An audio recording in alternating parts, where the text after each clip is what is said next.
let's cover. Let's just talk about what we're going to be doing. Um, going to cover what happened first time we met. Maybe do a quick summary of the Socratic model. Move on to one of the cases. The mayor will be presenting first. The second case that Keisha is going to present is a marital case. So I figured it's a good opportunity to talk a little bit about marital therapy and what makes that special. Working with marital is essentially a partner. Then we'll spend. Then I'm going to ask for volunteers for next meeting. I'm going to ask who would like to volunteer to demonstrate the technique.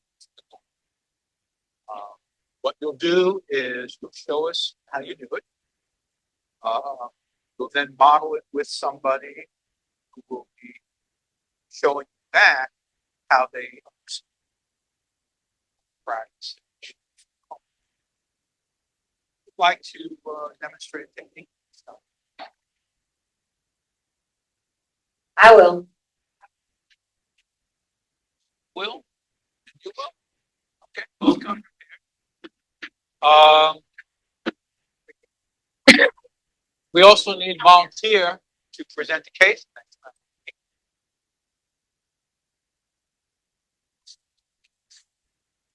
They're working with super fun. Or they have a condition in got an interest. We should have. Sorry? Sure.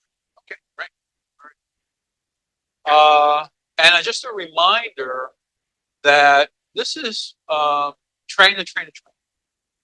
So when you're talking about train the trainer training, it's not as simple as, oh yeah, I know that. Our job is to try and make sure we understand the mechanics of the therapy technique, theoretic premise under which it's predicated, enough to be able to explain it. Somebody asks a hard question, like, why does that? Why would you do this? So in that sense, this is just a learning opportunity. Make sure we understand mechanics that predicate techniques. Fair enough. We're also going to always make sure that we train to best case scenario. So when I explain this is the best way to do it, obviously it's not the only way. And even the things that I'm comfortable doing, I might approach the same way that I want to accomplish something from different angles. So that's natural. That's what makes me creative. I have a sense of where I want to end up, and I know I can go different ways to get. What is important is to understand that when you work with people, sometimes your hands are tied as to what you always want to know what the gold standard is. I use the Olympics. I want to make sure, want to shoot for the gold, settle for the silver. If you have to, you get the bronze. But if you're not going to medal, why actually be wrong? So the simple thing is, if I'm working with Vonda and something has happened where she ties my hand behind my back, I could probably stop. But if she ties both hands behind my back and I allow, then I'm really helpless to be able to assist her. So I'm going to be talking consistently about the power that's inherent in the therapeutic role and you as an individual. But today we're going to cover a lot of that around couple stuff. This couple stuff is all about the power dynamic. How you fit into that is going to be night and day in terms of work. Last but not least, all the teaching we're going to be doing is by doing itself. So we're going to teach by doing. That's the mantra always. I show you, even if I don't know how to do it well, you explain it. This is the first time I'm trying this. Okay. Now, I did this once before and it didn't go so well. I want to try it. Or I saw Brittany try this. I thought it was really cool. So I want to try it. Bear with me if I screw up. Do I speak that way with clients all the time? Okay. Yeah, you gotta be honest. Well, it's more than being honest because frankly, therapy is highly manipulative. That's right. Okay, very manipulative, and you'll see a bit today how I include manipulation, trickery in all of the work that I do. I think what's different, why is Trickery. Trickery. is that like a low down? But I think that's the way you kind of live. Like you were always thinking about how to set people up to be in a good space or in a good power position. In my experience, in our conversations. Well, yeah, because everybody comes to therapy with ambivalence. I mean, nobody comes to therapy because they got like nothing else to do, so I'm going to go to therapy, let alone pay money and embarrass myself as an adult, admit that I don't really know how to resolve my own problems. So, people come because they want to change, but also because they failed to accommodate to change. That's really the driving force that brings people, the pain that they experience from that or from unanticipated trauma.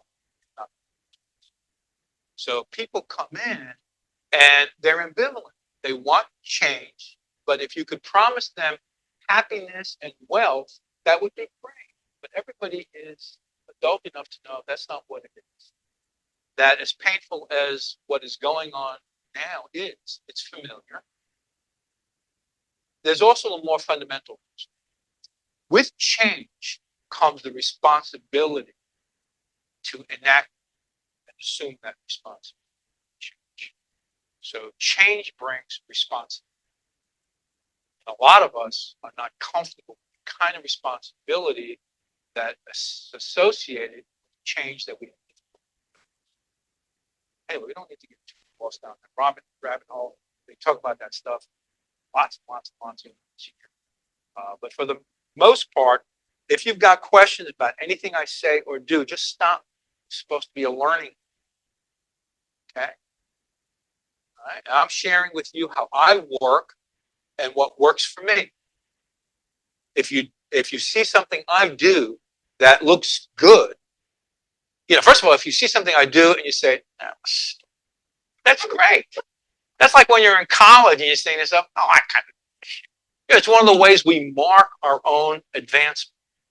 So that's okay. If you see something I do and you say, I wouldn't mind trying that, that's also good. I believe in rehearsing and trying, and if you don't know how to do something, mimic, model what somebody else is doing until you smooth it out. Don't stop. You won't. It's all about owning stuff that you feel comfortable with so that when you're in treatment, you feel entirely free. So you'll see two things over the course of our work that I'm exceedingly deliberate and intentional. But at the same time, I'm extremely spontaneous. And I move and go with wherever things are going, wherever the client needs me to be. So transparency isn't really the reason for me. It's more about making the client my co-therapist.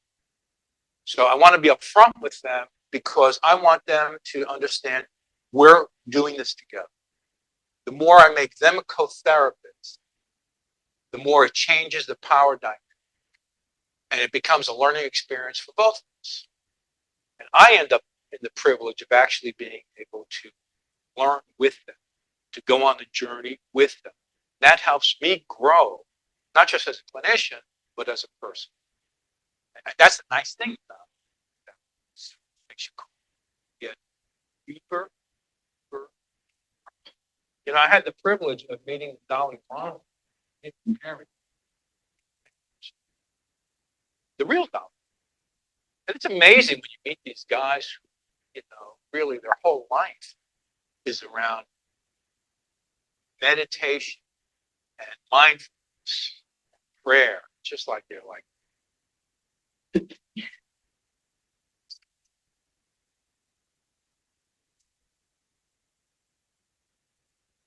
Okay. So, one of the next things we'll be doing is setting up the training cohorts. What's that actually going to look like? Who's going to be attached to you as managers? Which programs will you be supervising as managers? And I'll get that out to you guys by email. We're also on a separate thing talking about, and we'll be working toward a preferred approach, model, or theoretic style for counseling to recommend to staff. So there's a few people that are going to be looking at different stuff. Almost everybody that's come up so far has been trained in CBT, but there are a lot of other good approaches that we want to be able to put on the table, walk through, see what makes sense to promote. Like functional family therapy. For anybody here who was involved in functional family therapy work that we respond to. We did a little training with it, but not all the way. Yeah. Okay. I mean, very great stuff. The problem is in the work that we do as a CSB, we don't always get tons of families. But there are certain things that make functional family therapy an evidence-based practice. So there are evidence-based practices. How much do you guys really know about evidence-based practices? That's something that's sort of. Okay, so, the problem with evidence-based practices is that most of the ones that everybody talks about are proprietary. So, which means that you've got like functional family therapy is proprietary. So you have to get trained in it. You have to be supervised by them. You have to follow their script, which is part of what makes it work. But it becomes expensive. And as soon as that employee leaves, you've lost somebody who's trained in functional family therapy. And you can't train other people in functional family therapy, and certainly can't get them certified unless you're certified as a supervisor. So we talk about, because it's really expensive and it just doesn't work for large agencies such as CSBs, is talking about clinical best practices and the way that we want to look at certain things. So what makes evidence-based practices so good is a few easy ingredients. One is group supervision. What that means is everybody learns from everybody else's case. So that's one of the things we're working on now. Another thing that works about it is a common language. So that's why we're talking about, do we want to come up with a model so that the supervisor, the clinician, everybody's sort of talking about the same kind of stuff, which makes it easier. And when we talk about, who's in therapy, if we're all doing functional family therapy and we say just one person, it's like seems out of whack. Or if we're talking about, so I don't want to get too down again that rabbit hole, but we'll be looking at that and we'll be trying to come up with some recommendations. Hi, Lynn Brackenridge. I have no idea why.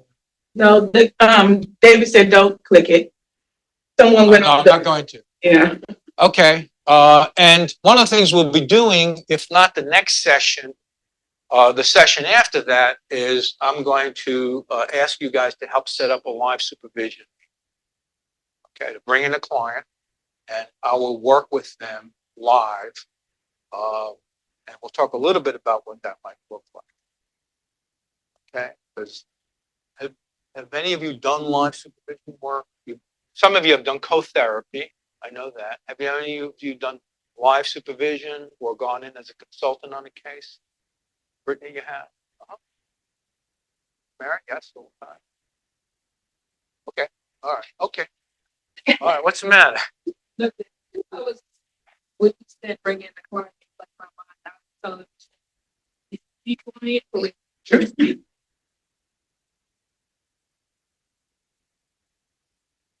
Well, I think there's an advantage in watching me work if I'm leading some of the work that we're doing. I think there's also an advantage in watching me screw up.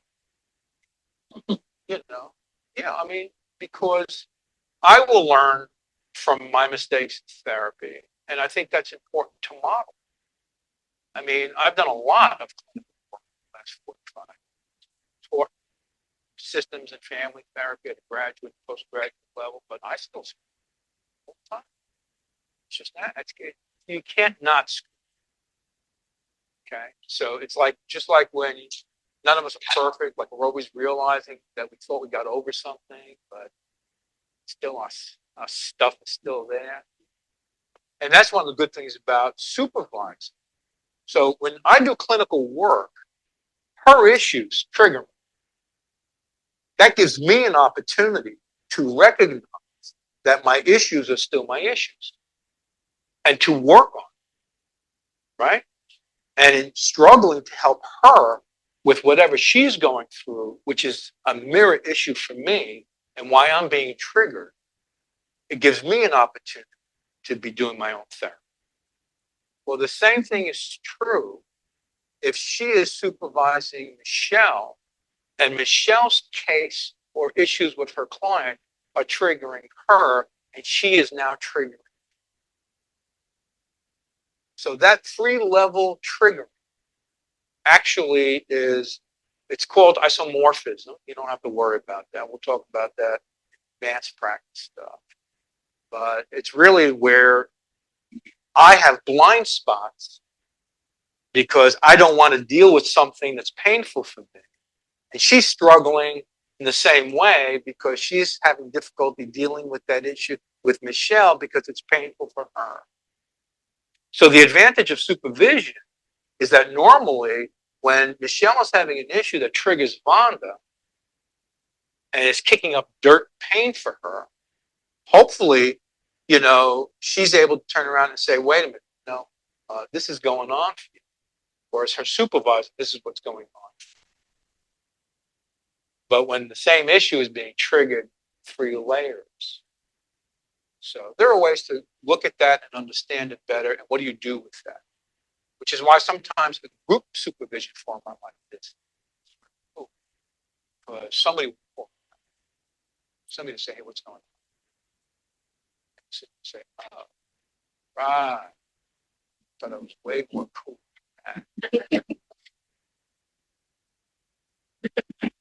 All right. Let's roll. Ready? Okay.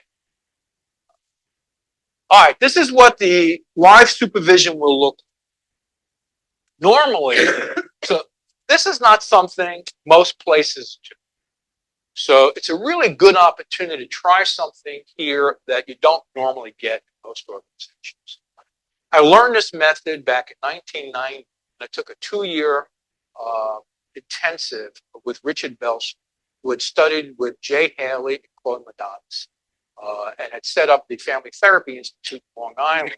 He had studied up in Philadelphia Child and Family Clinic with Haley and Mnuchin. Some of those names might ring. So I had done Greek chorus before. Anybody know what Greek chorus is? Okay. I had done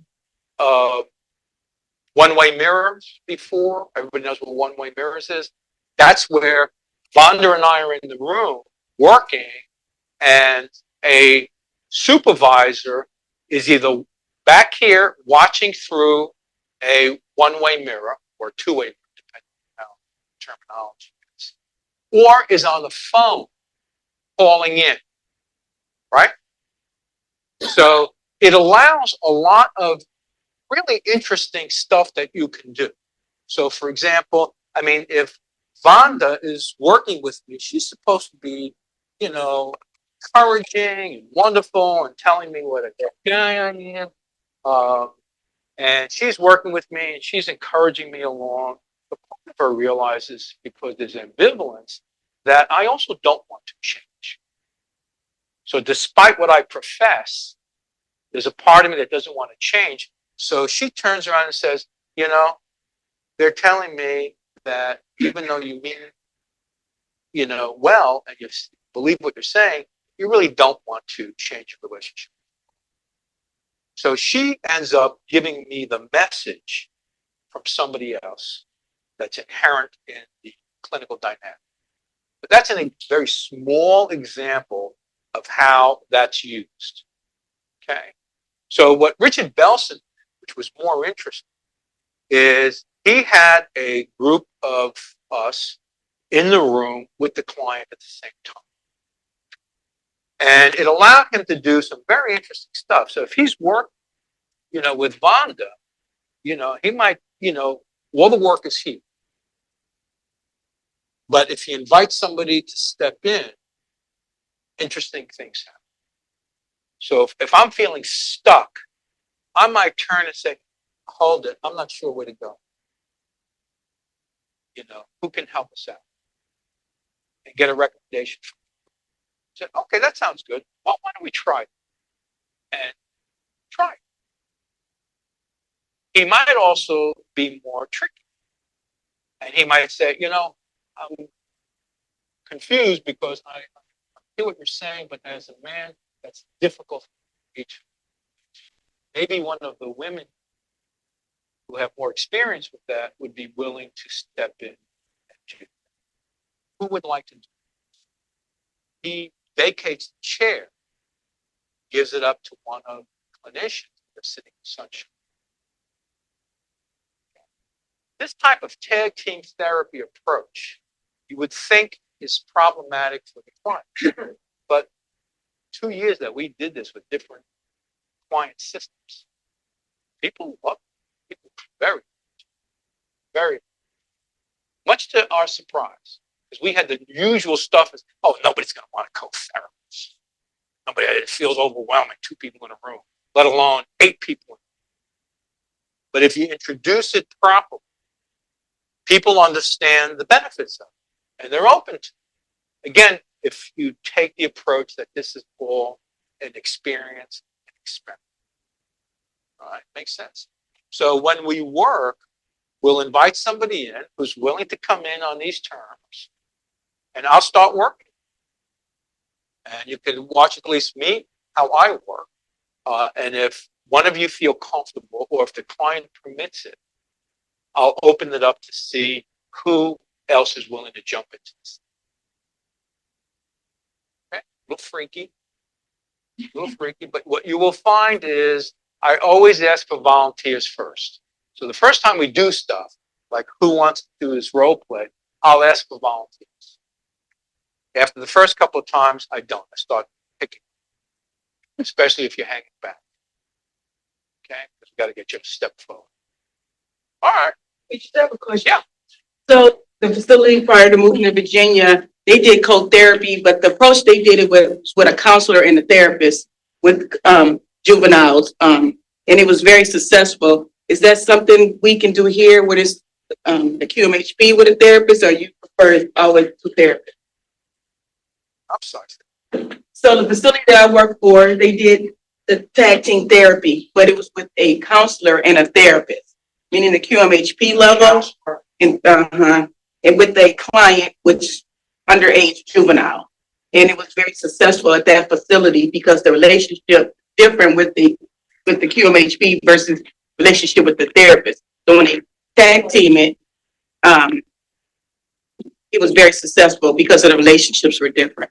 Yeah, co-therapy can be extremely helpful, but also problematic.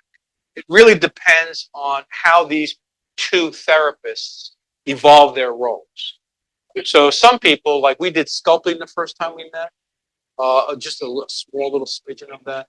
That was really developed by Virginia Satir.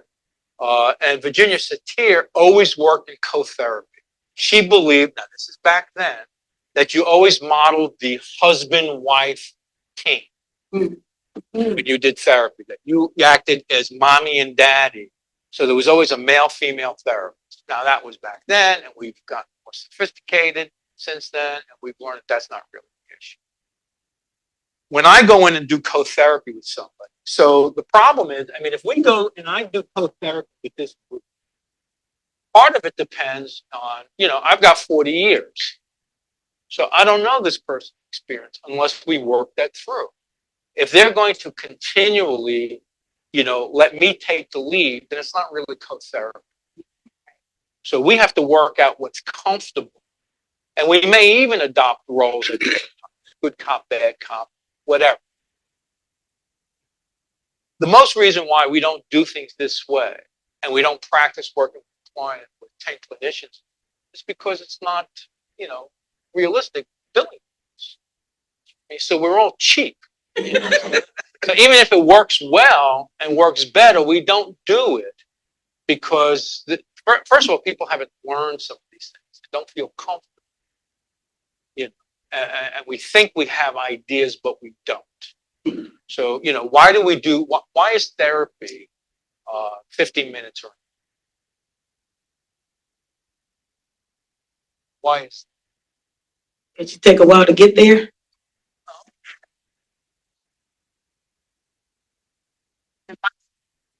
Why the 50 days as opposed to like longer? For sure. Well, I was gonna say, in my mind, I feel like that's kind of the limit of time that anyone's willing to maybe be vulnerable or open up for that amount of time. so family systems, at the beginning, become more popular. 50s and 60s. Group that worked mainly out of Rome, which did a lot of family therapy treatment. But many of the people they worked, back then couldn't travel. So that family would come and work for 2 or 3 days straight with the clinician team before moving back. Well, I'm just saying.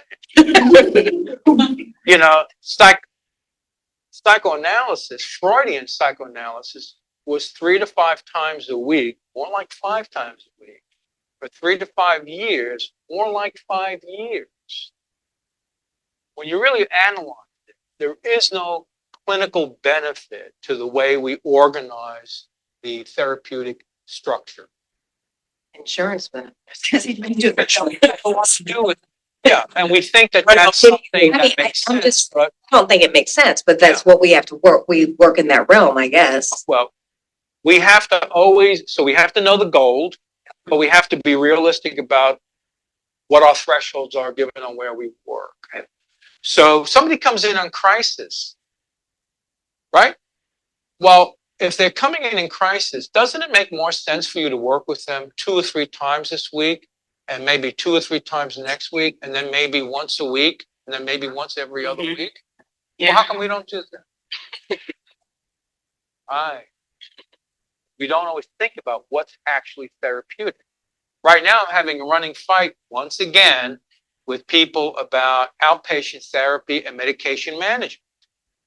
That the veterans want their meds, which I understand, but when half of these people are substance abusers, what's the value of medication? Medication doesn't fix brain distortion. It just doesn't. What it does is it stabilizes mood, which does affect brain distortion. But medication is not a substitute for teaching somebody emotional regulation and for working on cognitive restructuring. And unless you do those things, whether you're giving that person meds or not, you're not really helping. So again, just part of what's important is that you guys know and feel comfortable with understanding you teach. Because most of the things I will say, you already know. But you need to understand the mechanics so that you can teach it, so that when somebody asks you a question, you don't sit there saying, okay. All right. So I don't know why this is doing this. This is already past here. So we're going to try this. If we get a client who's willing, and I'll take first shot at it, you'll get a chance to watch how I work. And you'll notice certain things when I work. You may have noticed some of it when we met the first time. Anybody have questions about any of the things that I did the last time?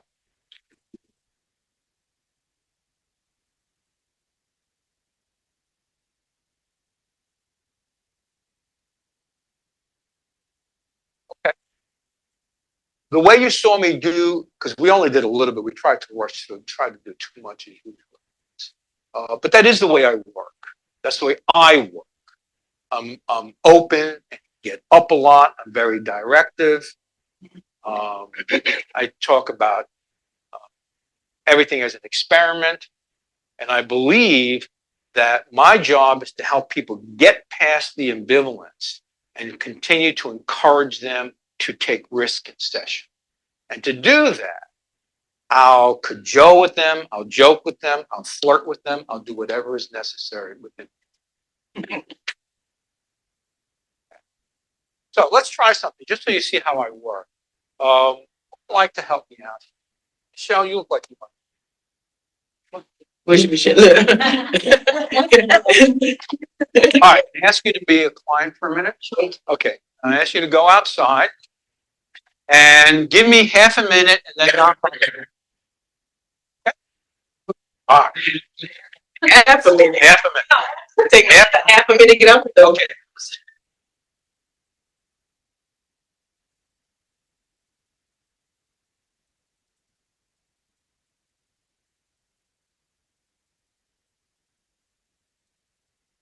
And again, this is what I do because it works for me.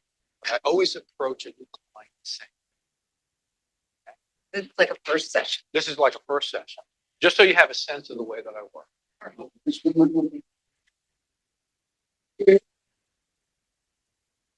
Watch from when I.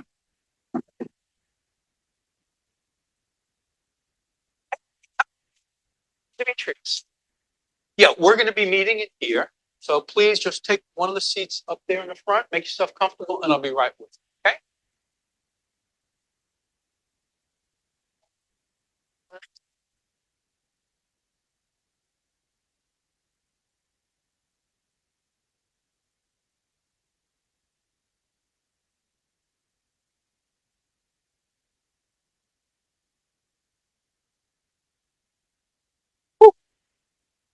Hey, I'm sorry. It's been a wild days. So I'm running.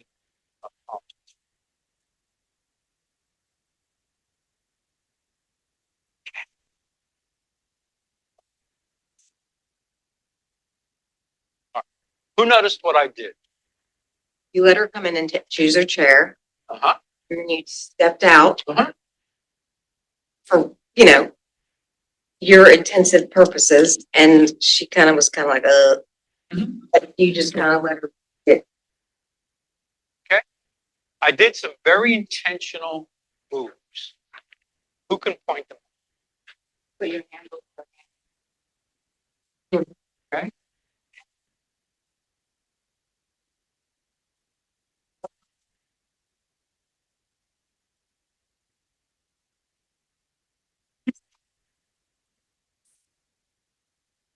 I broke the touch in an acceptable way.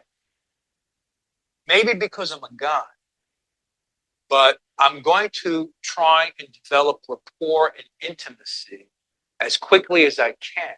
And part of that is finding acceptable touch breaking opportunities.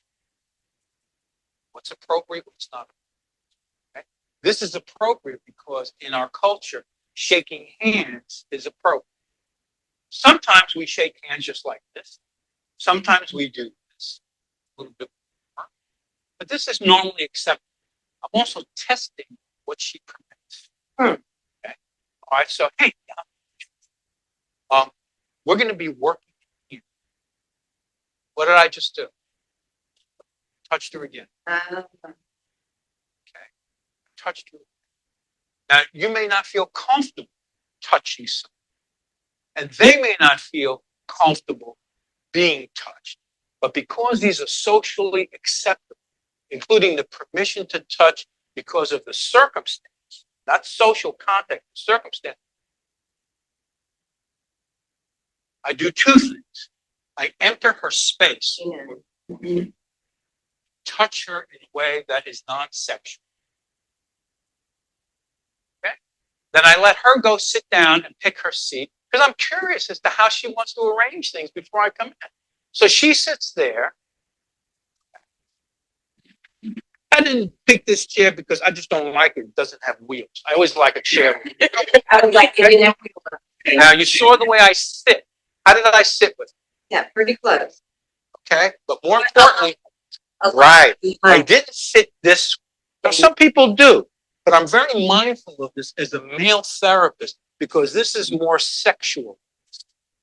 So I'm careful about it. There's another reason. This could be the same distance, but what this allows me to do is lean in to break the space or even find an excuse to scooch in. Yes. Yes. Whereas doing that here is potentially more inappropriate. Mhm. Okay? All right. So this is what works for me in my experience, but this is what I do every starting session. So I have now touched her twice. Clearly, there are things that are sexual you don't do. Certainly, as a male therapist, hypersensitive because of all sorts of things that people claim, blah, blah, blah, blah, blah, blah, blah, blah. Now, would I ever touch in session?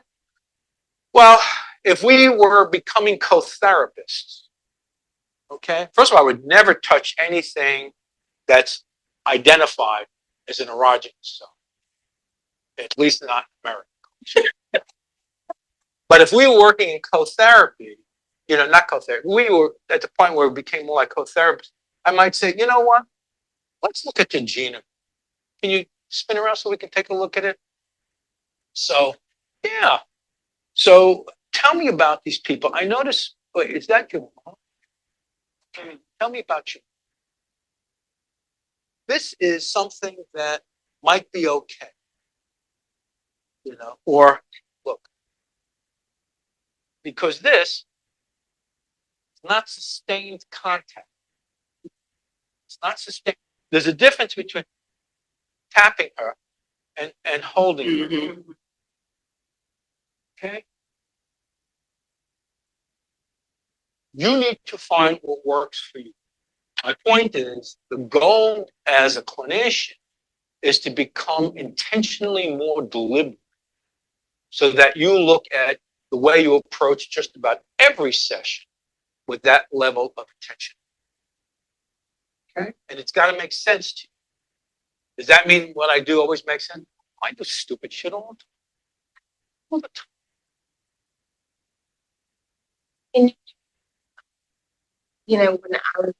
When I have a first session or every session, I open the door and I greet them. And then I say, wow, I really like this today. Or wow, I really like this about you're No, doing I something. don't.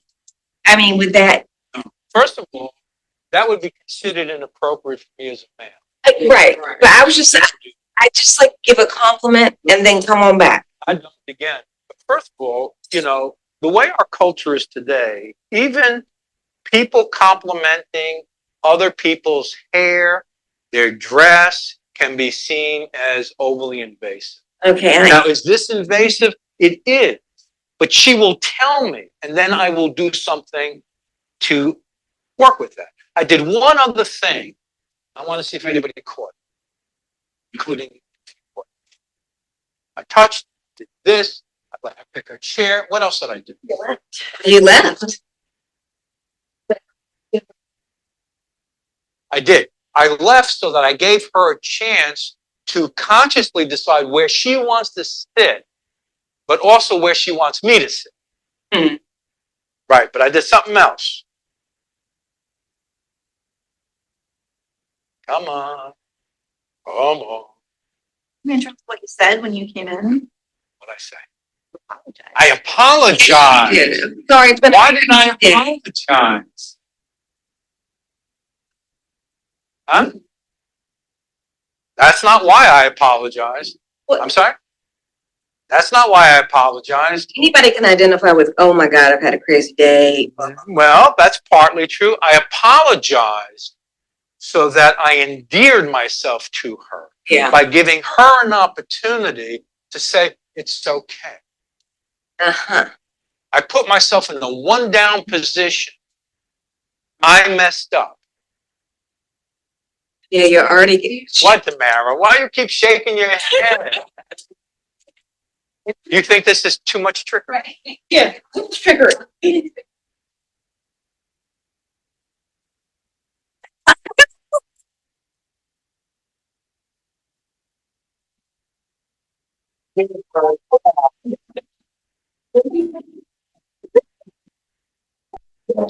Well, I am executive director, so.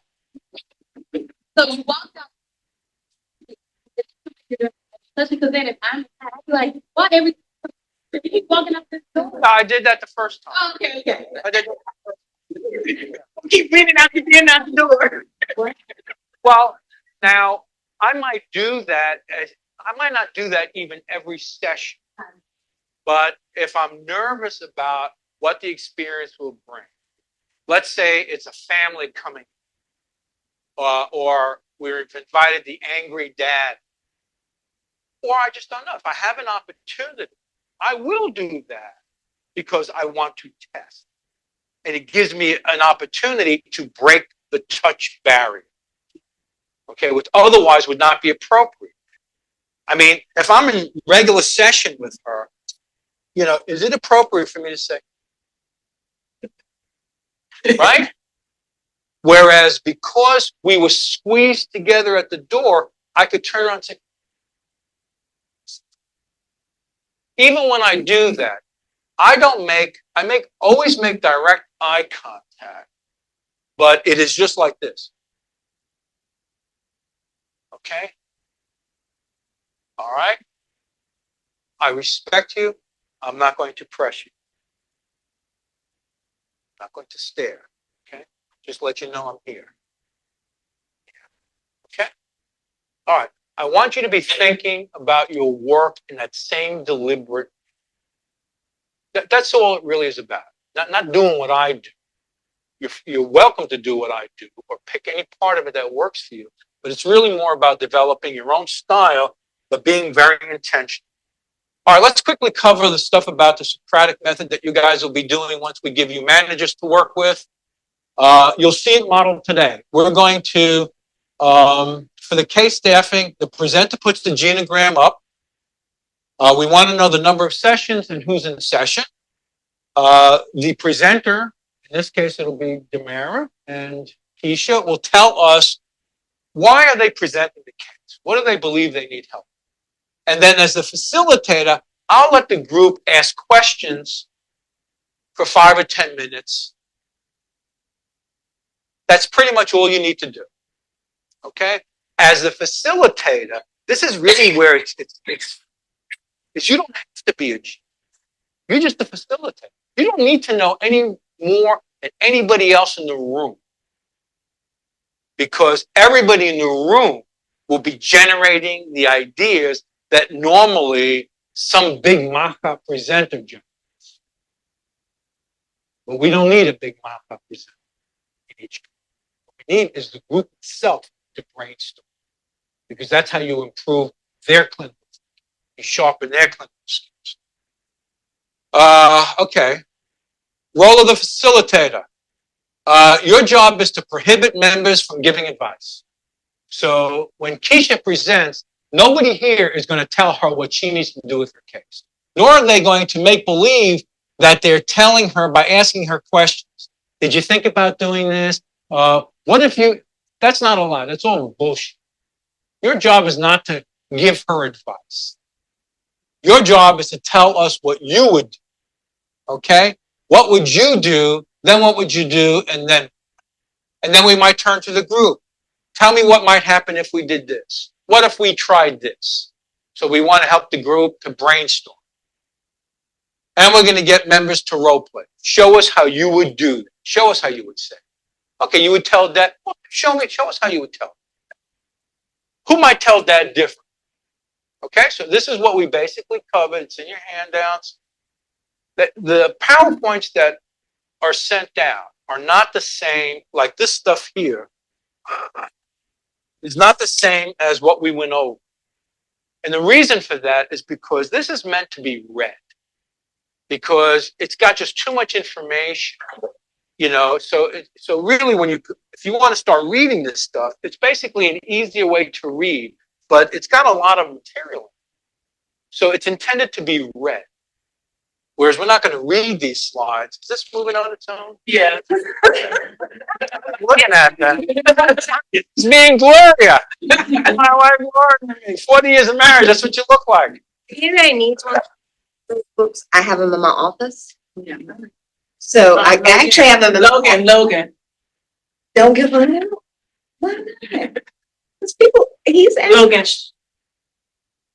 Where, I can't. Shoot myself. David, Uh, where's the time? Look, there it is, time. I'm sorry, it keeps doing that unless you turn off the, timer. I don't know it. Then there's some old ones. You want to pass out that he did square up. All right, let's jump into couple therapy. Yep. Right. All right. Most of you got, who's done couple therapy? Okay. Okay. Brittany has. Okay. Well, let's quickly cover some basics because this is obviously not enough time to do a whole training on couple therapy. So we're just going to do some highlights and some of the main things. We okay? Do I need to wait? Is that what? Oh, I don't know. I don't know what's happening either. Push the group. What's that? I upset her. I always end up upsetting somebody. End up running out of the room. Usually it's my wife or my kids, but all right. All right. So couple therapy basics. Obviously, we all know what makes for a healthy relationship. We should know that most problems erupt over power and conflict or issues of intimacy. And that in therapy, we have certain tasks we have to accomplish. Again, stuff you can read. This is stuff you guys already know. All right. What we're going to be talking a lot about is power and what does that actually mean. So power is about everything you're going to do as a clinician. Right? So it's important that we understand how do we really mean power. So power is the will, intent, or ability to influence outcome. How people feel, how people think, what people do.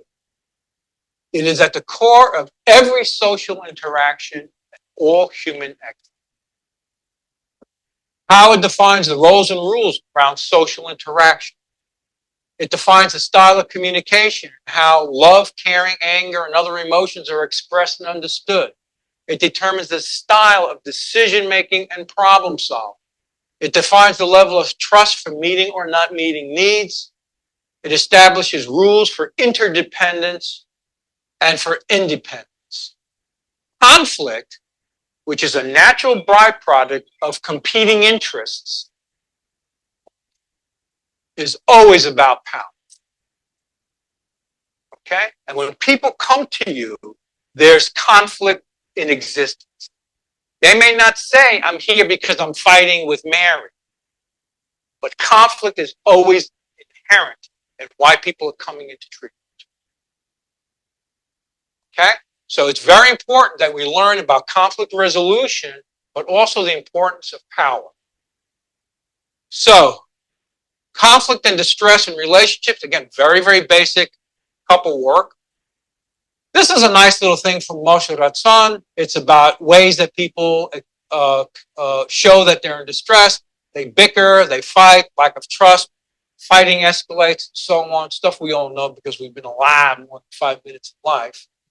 We also know that there's a lot of ways to resolve problems. Now, you can go on the internet and see lots and lots of categories for ways that people resolve, lots of strategies for how people resolve conflict.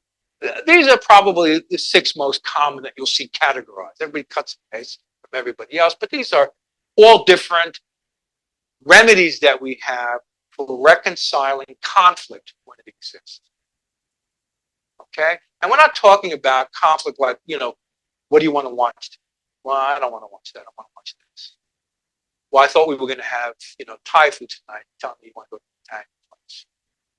I mean, those things we reconcile constantly, but where we can't resolve our disagreements, and those disagreements grow, is when we really consider that clinical conflict that results in distress.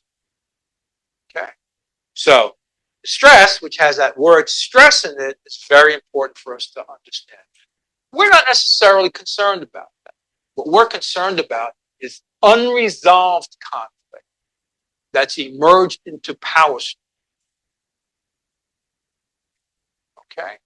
So, Britt, do this with your hands. Pull with all your might. Pull. Come on, you can pull harder than that. You don't even look like you're breaking a sweat. I have a starburst in my hand. Pull harder.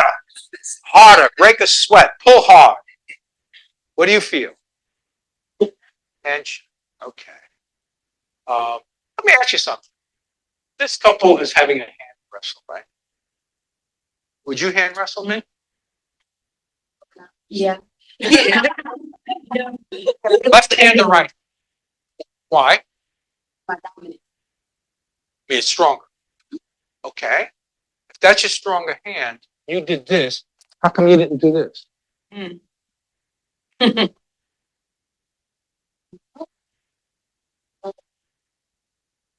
What lesson? Because what we'll learn, especially when we work with couples, is that the power dynamic becomes equalized. No matter how it appears.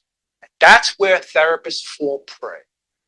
Because they see it a certain way and they say, oh, he's more powerful. Look at the way he abuses her.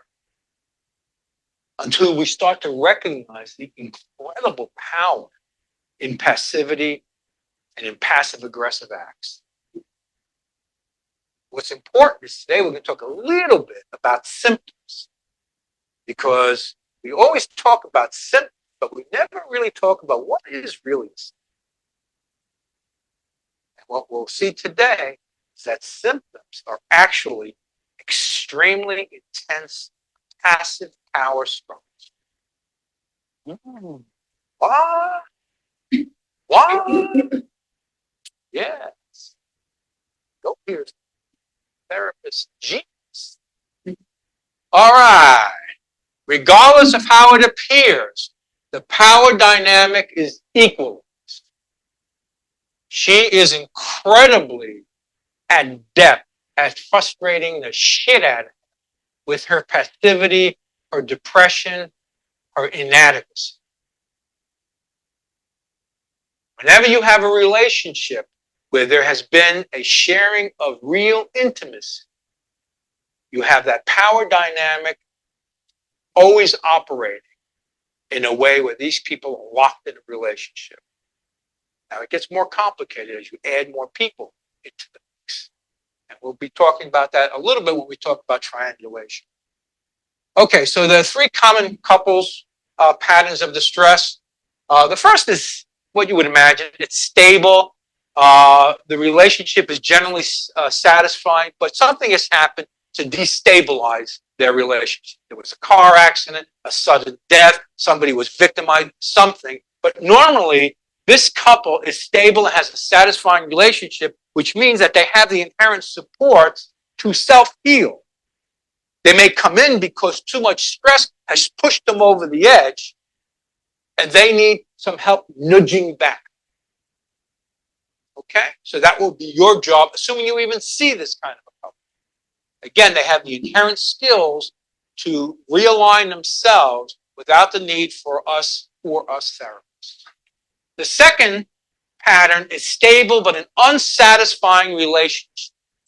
Oftentimes, this is a relationship that's been going on for years, for years, for years, for years. Then they come in and they see you and they want to be happy. Oh, that's going to be tough. Stable, unsatisfying relationship can become overwhelmed by stress and come in, even though they've been disconnected for years or have remained together because of the kids, because of economics, all of that kind of stuff, right? Very common two patterns. The third is more difficult and exceedingly difficult to treat. This is a couple that achieves emotional connectedness when they collide. Very difficult to treat. Very difficult to treat. In fact, it's not uncommon with the first couple If they came in for therapy, let's say they came in for therapy. All right, and let's say they were sitting because we were going to do something and we remember a little bit of chairs. Where should, if we remember from the first meeting, where should my chair, if this is my chair, where should it be? In the middle. Okay? I mirror the fact that I recognize that there's an equal balance here of power. And I sit here. Okay? Now, normally they don't come in like this. They normally come in and meet like this. You know, we meet like this in a triangle. And I don't sit here. And I don't sit here. And we have to talk a little bit. What does it really mean when they're already involved, one of them with therapy with me or with somebody else? Because that contaminates the balance. So if they're a regular couple, then I might work with them this way and ask them to turn to each other and chat because they're able to do that. If they're so combative that I can't even get them to chat together, I will have them work directly with me in front of each other till I feel I can risk having them talk. Okay? Knowing that part of it is they're doing this for me. They're showing me what they look like. They need to know on some level I can handle them. Yeah? It's more than when we meet people, we connect and want to manipulate them to behave, to think, and to feel in a way that reaffirms our core values. That's a much more complex discussion. But everybody here has been trained in CBT, right? So how I interpret the world drives how I behave and act. Well, how I interpret the world is tied to my core beliefs, right? Wouldn't it be nice if we all thought like me? Because if you don't think like me, it's disruptive to me and my self-concept. So immediately what I'm looking for is for me to behave in a way that engenders your behavior and thinking so that you reflect back to me reaffirmation of my core beliefs. Whoa! Give me a hookah pipe for that one. But that's really what happens. Which is why we have to be thinking about not mistaken beliefs or cognitive distortions. Everybody knows what those are. We have to be thinking about shared cognitive distortions. So that if I think I'm shit, and mom thinks I'm shit, and dad thinks I'm shit, and I come to the therapist, I'm bringing not only my concepts of myself, but the echoes of my mother and father, which reaffirm my self-image. And I'm going to behave in a certain way with everybody I meet to reaffirm and reignite and trigger them to behave in a way that reaffirms my beliefs about myself. Why? Because as important as you are, my self-concept is more. Don't exist. It's that fun.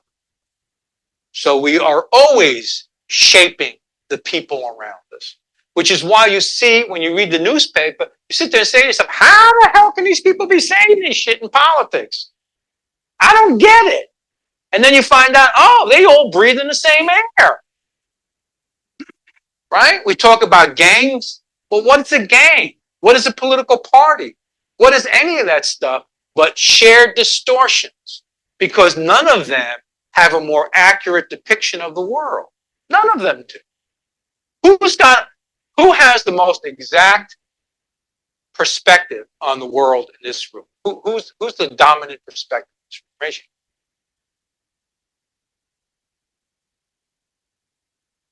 hand. Exactly. So it's nice when you find a kindred spirit because they echo and reaffirm your core values, your core, basically, prejudices of the world. Because how you think the world is which ain't the way the world actually is. It's your impression and interpretation of the world is your prejudice. I don't mean it like prejudice is, but your prejudice is your subjective understanding and experience of the world. All right. The higher the tension in the couple system, the less adaptive they are, which is part of the problem. They don't know how to find new solutions to their existing problems because they're so stressed out that their way of handling things becomes more rigidified. All right. This you should know. You probably already do. Power, we both have power. We all powerful. Where we disagree and where that keeps getting worse and worse is when we have conflict. Conflict always results in power. That's not the problem.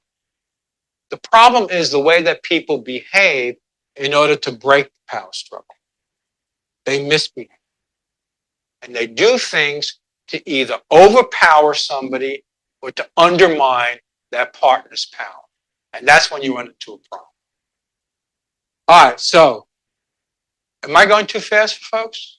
Okay, so I want to list 4 types of power plays. Does anybody know what triangulation is? That's critical to this. Who knows what triangulation is? You read about it in your books. Everybody's heard about it. Can anybody explain triangulation? There's two people, one person, they try to split them. And it disrupt maybe the two people's relationship. That So, must be doing okay, but then they come in and then it messes everything. well, triangulation is actually an idea. We all know about it because we've read about it, we've heard about it, we've experienced it. But it actually comes from the Bowenian school of therapy. Murray Bowen coined the term triangulation and talked about that as a mechanism by which people de-stress actually in a relationship. The best way to understand triangulation is with a simple example. So, you've got mom and dad, and you've got their teenager, and they're all locked together in their enmeshed world, in their relationship. As this individual begins to behave in a certain way, what do you see happen? So, what's not uncommon is husband and wife can't deal with their problems because they're too toxic. So it's easier for them to come together as mom and dad.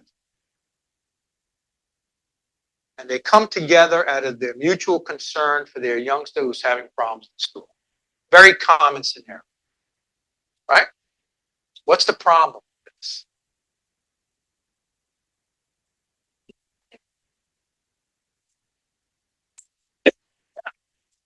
It's the identified person. Yeah. To keep their relationship together, this kid has to keep being a problem. What's more, kid's behavior has to escalate. Well, the concern has to escalate to infuse the same level of animation in everybody. So it's not just, oh, there he goes again. Oh, no, this is really concerning. How do you use that? Give me an example of how you might use that in therapy. Let's say you've got a family that's brought in their youngster.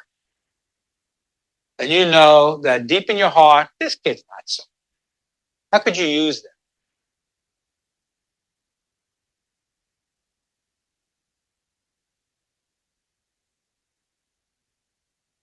I'm really worried about her. I've seen this kind of thing before, and they always start off sort of like goofing off on their homework assignments, maybe listening to their pods on school, and then before you know it, they're beginning to act down, hang out with the wrong crowd. And oftentimes what we see is they start getting involved with drugs.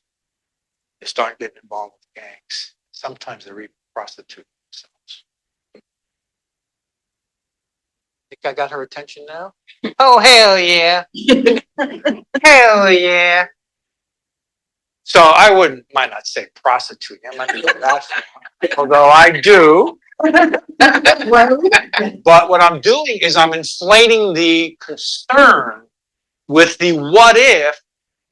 Do you think that as the mom, that when she hears about her grades, that she's not escalating it in her own mind?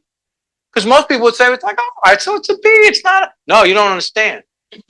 Because in her mind, if this happens, then this happens, and this happens, and this happens, and this happens. So I'm just telling her what she's already telling herself. Why? I want to keep her focused, because if these two came in and they wanted to work on their relationship, they wouldn't have brought her in as the problem. But what they're telling me is they ain't ready, but they are ready to be here for her. So I will have them here as parents to work on their youngster until I'm able to help them improve their communication, problem solving, and decision-making ability. Because those are the same skills they'll need to resolve their marital issues. There's no need to have them talk about why they're not having sex or about the affair or some other shit that's going on. Not yet, otherwise they would have come in that way. So I want to keep the focus on the child by inflating and exaggerating the potentiality of her misbehavior. And I accomplish two things. One is I keep them energized and engaged, but I also keep her from having to actually behave worse to keep the problem alive. Yeah, sure. What happens if the parents are resentful? If they get offended? That I'm saying, well, think about the way I said it, because I'm very sneaky. I said, well, we have seen what happens in some. I didn't say she's gonna prostitute herself. Hell no, I want not her.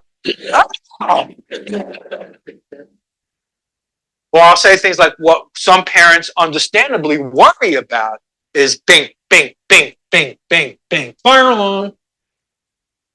Yeah, makes sense? Yeah. Yeah. I will do more than that because I will work very quickly. I have an excellent take of Minuchin. You've all heard of Minuchin? Right? Okay. So in this scenario, let's say this is the parents and this is their acting out youngster, and I'm chatting with them. I might say, well, again, I'm going with the parent thing. So, well, why don't the two of you take a minute and talk about which one of the different problems you described you'd like us to begin working. Now, whenever I give a task, my job is to not interrupt it. So I don't look at them. I don't clarify. I don't take notes. I don't do anything that's going to disrupt from them having to do the work I just gave them. In fact, if anything, I make myself smaller, more diminutive, and more passive. And I just sit there in expectation, which annoys the shit out of it. And they will either eventually do it because they try and wait you out. They always try and wait you out. Like, no, I can wait longer than that. So true. yeah, I once had, this is just me, but I had somebody get up and leave session. I stayed in that room the entire time that they were gone, even though I knew she was unlikely to return. Because that was what I needed to do as a therapist for myself to reaffirm, this is your time. And if you used it by not using it, that's still your time. Right. That's how I have to behave because, I drift a lot. So, I might get to a point here where, let's switch seats. So if I understood, what you guys would like to do is have a work on your home. I understand that. Okay, that's great. So now in a very subtle move, and this is something we'll talk about when we actually do family. In a very subtle move, I've replaced the IP, the identified patient. Okay? Would I do this in the first session? I might, but they will tell me what I can. What I have permission to do is given by the clients. And that's why I make everything an experiment. Because if I do something they don't like, let me ask you, don't touch me. Oh, I'm so sorry. You're right. I'm always testing because I'm pushing and pushing because that's my job. So I'm always testing and always risking that you're going to pop the balloon. So you always have to be prepared to step back. You know, at the end of every session, I will always apologize. At the end of every session, I will. You know, I'm sorry if I moved too fast or I pushed you guys too. If I stepped on your toes, I apologize. If you're not feeling upset now, that's, that's okay. But you might feel it during the week. Do you think that you might be so upset with me that you wouldn't come back for even just one month? You think that you? So, because all I really care about is getting them back for one more meeting. But I always am explaining that because my job is to do this, I push. Sometimes I step on your toes. I hope at some point you get comfortable to tell me step. That's the kind of open transparency. But that's what makes us co-therapists. Not that we sit here and say, oh, what do we do now? That's not what makes co-therapy. What makes co-therapy is that we are on a roller coaster. We are on a roller coaster and we're going to go on this ride together. This is what makes us co-therapists. I have no idea what's on the next hill, but this is what we're doing this together. The important thing about it is I'm moving at her pace. The other thing that's important about it is she's never actually alone.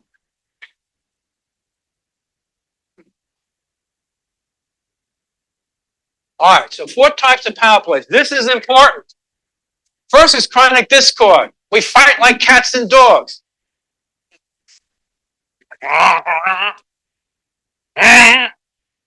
This is what happens with our conflict. Distress escalates into overt power struggles, such as overpowering, because I want to tip the scale. I want to win here, so I'm going to win in one of 2 ways. I'm going to overpower you, throwing stuff at you, beating you up, or I'm going to undermine your power. I slept with your sister. Or covert passive-aggressive tactics or symptoms aimed at obtaining or regaining control. Oh my God, this guy's nuts. Is he saying that depression, failure, inadequacy, or illness are actually power plays? Yes, they are. We'll learn a lot about that over time. You probably already feel that, know that, but it's important to understand why is that true. And we won't really get to that today, but for today, we're going to believe. All right, another major way that people deal with conflict is dysfunction in one of the partners. So these guys come in and, I'm being a good therapist. I say, okay, who would like to tell me what the problem is? And he says, she is. I said, okay. And what do you see as the problem in the relationship? Me. So they both agree that her inadequacy, her failure, her depression, whatever, is the problem. What I know is that the way this relationship has balanced power and the way they've resolved their conflict is by one becoming ill. Okay? Very important. One partner pressures the other to think and act in certain ways, and the other yields to the pressure. Symptoms emerge as passive-aggressive power struggles or tactics expressed as inadequacy, illness, or failure.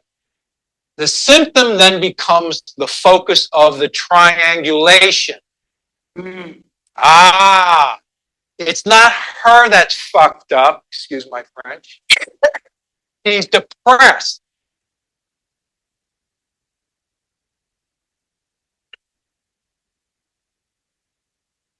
What are you? Oh, you're depression? Get it? Interesting. Interesting. That's interesting.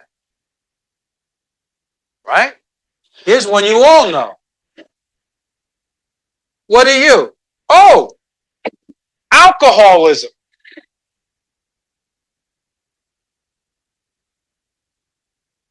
Right? I would be fine if it just wasn't for the alcohol. Be nice to him. You know he's a dick. You know she's out. Don't pressure her. She's depressed. The triangulation accomplishes the same thing as pouring our anxiety and distress into work, something else, or number 3. What's behind door number 3? Impairment in one or more of the children. Triangulated child develops symptoms to relieve distress and preserve family cohesion.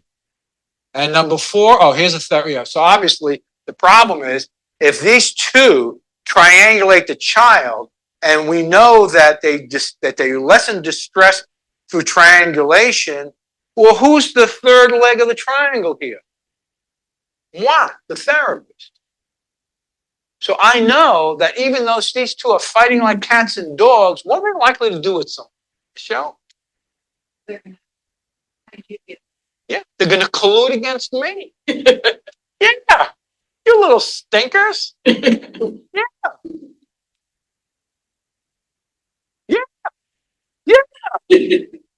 Well, you know what? We have all been. We don't always know that there's actually somebody else in the room, and that's what makes us the third leg of the triangle.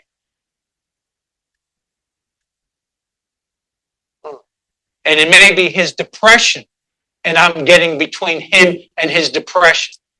Or it may be his mother, and I'm getting between him and his mother. Ah, wow, that's a freaked out concept. That blows you away, doesn't it? That's like, wow, get that hookah like that. Oh, yeah. All right. This is the 4th category called emotional cutoff. The problem is, what you do is you deal with a problem or conflict by avoiding it. I've got issues with Vonda. That's no problem. I'm just going to avoid her. Go around her so I don't have to deal with her. Okay? The problem is, it's like a cavity. Your tongue keeps going to the hole in the cavity, even though it keeps going, oh, good, I know it's there. Because you can't remove the thinking, because it's everything in my world, at some point, things in my world will trigger my recollection of her, even if I haven't seen her in 10 years, even if we're not speaking. It may be a scent that I have. It may be a mutual friend. It may be a location I go to. Something will trigger her. And it'll re-trigger and re-energize the pain and conflict that I still have inside of me, which is why I continue to avoid her, which is why we call them ghosts. Right? Okay, good. All right, the only other thing I want to mention is that these are progressively worse. This is too complicated to take in right now, but just understand that, in some crazy ways, open discord is healthier than when you get to a point where even as adults, you can't even function around your dysfunction, so you create dysfunction in your children. Okay, we're not going to worry about this because we're running out of time. We want to get to some cases. Okay, we'll do this when we do. Who do you want to do? Want to start with the couple first? We'll start with the couple first. Is that okay? Demira? Huh? Okay. Yes. Yeah, oh, we need to take a break. I forgot about that. What about restaurants? Not good though. Yes. Pick a couple. As you're doing that, is this pacing okay? Yeah. Too slow? Do you want me to slow down? And it says the 14th. It's a lot. So, if you feel like, oh my God, this is too much. No.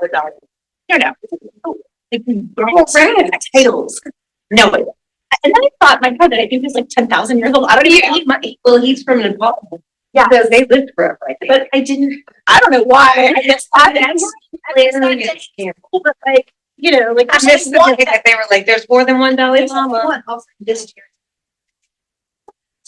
I feel kind of, I look at the back leaning. I need.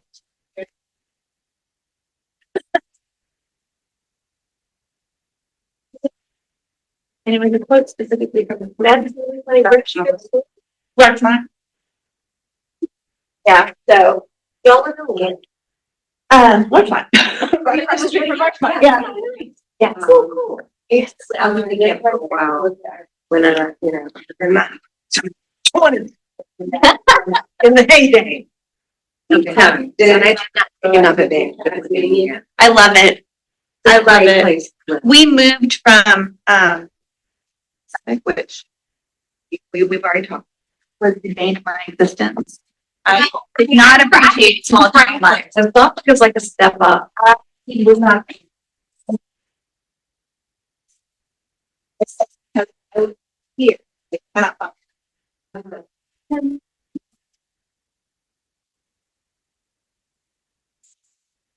I really- I wasn't-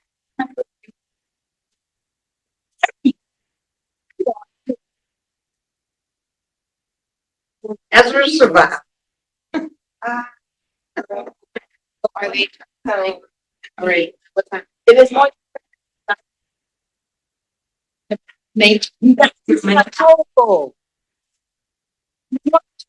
You need to be doing it. I'm excited to have my head. Of course, why not? I never.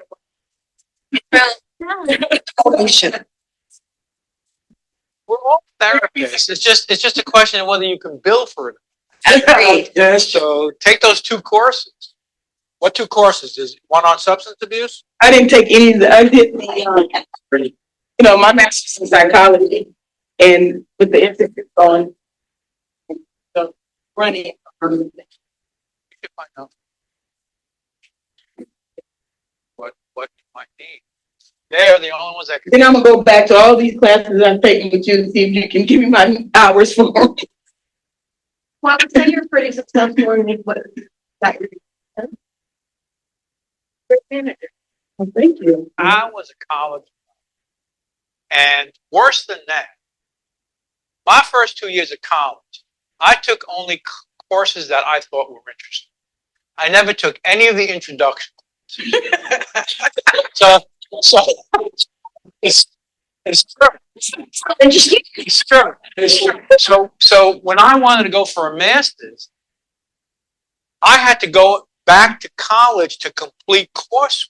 Right. But I had to sit in a room with freshmen. Here I am, a grown man, sitting with these young kids talking about introduction to this and introduction to that. Never too late. Never too late. It was worth it because I wanted to study with this guy, Bob Sherman. You were on a mission. I was on a mission. Yeah.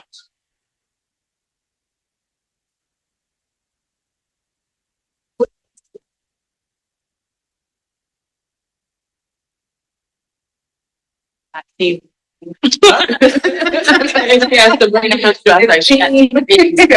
just came focused. Okay, I love it. I love it. A lot of what you're like, what right here. Yeah, I love it. I look at 2 weeks. Like I said, nothing's gonna ruin my morning. I'm gonna get out of here. I mean, city, it's just good. It's a really great learning environment. You don't get to talk a lot. You don't get to be in that space to take those risks. We're always telling people to take the risk. We're always, they don't, we'll teach you. We actually get to sit down and learn.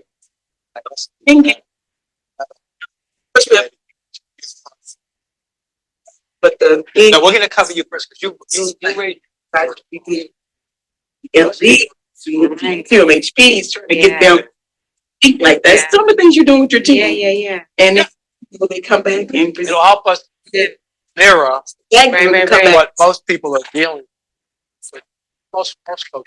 So I if really we, like that if concept. this work out the way we start having it in our head, this will continue when Demetrius gone, they should always continue. Right. Yeah. What they've done it, about 10 years ago, and just, I wasn't here. Oh, you weren't here? The director, before me, did a, not so just like the way I just said it, but it was a group of LEs he trained and became, I'm sorry, became licensed. So the concept here now is to train leaders. So if you left, we're still good because we train, you train to help it. That makes It's sense. going to continue. Right.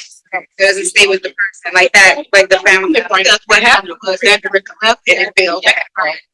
So we changed the whole concept. We're gonna Yeah. train people to keep to certain. Because you guys are the clinical lead. Advantages, that's just gonna keep your clinical It's a mess though. training and essential. Everything. Particular, adult and certified, that's your.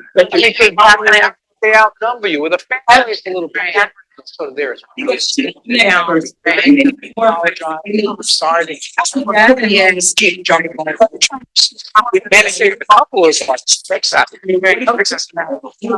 Therapy, that's your jam. And then, you know, You're there last.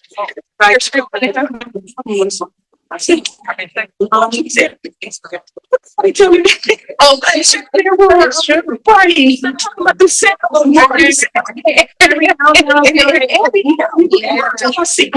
old golly. Talking about the same old. It's nothing you dollars out there, and you should utilize some of these toddler and accessories. Right.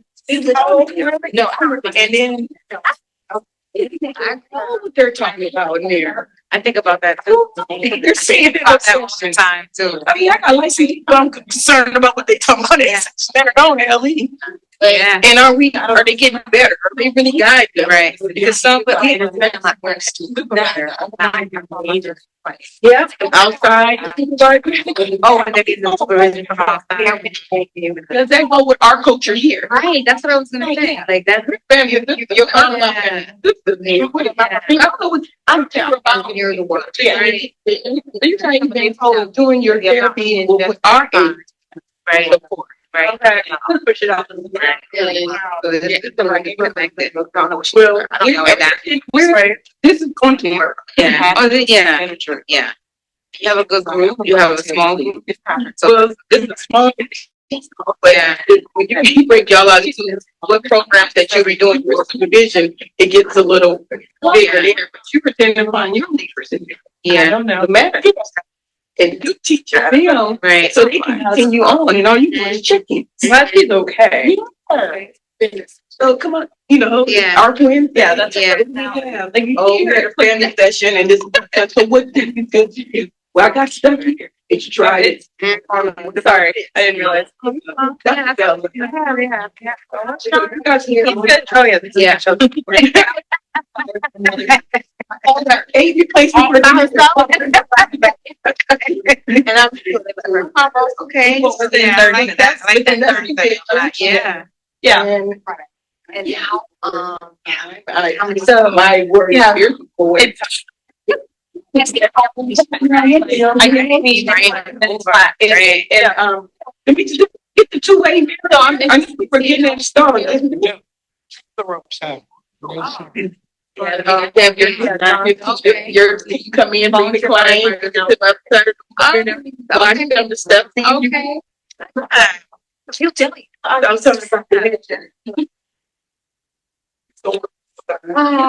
Yeah. okay. We're cut. Clean, retired, we're out financially. Okay.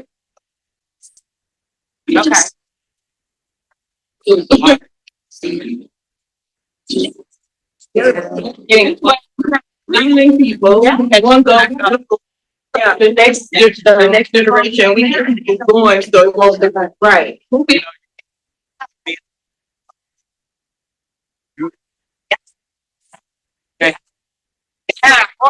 They can practice this way. This catch easy to sit there and say, how's the week been? Oh, girlfriend, are you kidding me? I know. He said, what? No way. Friends who call you. Right. So, Right. And Right. so I said, what's going on with my face? What you mean? But I get the whole thing of like, don't bring that social work therapy stuff over here. I'm like, I'm just trying to understand. Oh, God, my dad called me. I know, yeah. His mom. We did it last year. They charged like 1 year, and then he buried his mom. So he got crap going on. He had that crack, pull all that crap coming on. And so, you late at night, and I get the truck was staying on. Right? And everybody said, "Oh, my husband killed him." I can't be with that. Yeah. So everybody supposed to see your story. Yeah. So, yeah. And I heard that was, oh, he has some cognac, so he really gonna be on the line.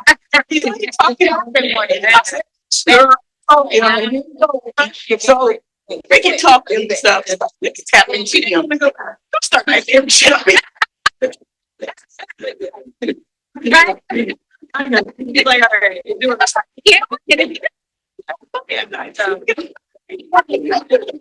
You know, I worked in emails. Resources.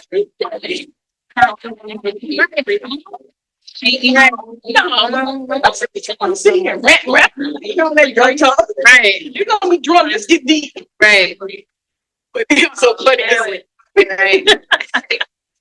Or like, I was like, well, how do you make you feel? You know, I don't know what it's a natural now. Initially, I'm like, what an odd question. Like, never, just starting off. But now, that's my every other question. Keisha said, I don't know. Like, why are you asking my feelings? I was like, well, that's a big part of you.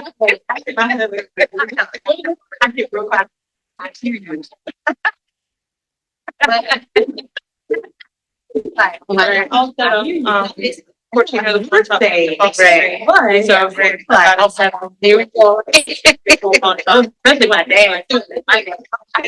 He want to do everything. Quick. Straight. I hear you. So when I looked over there, that curtain rod is not straight.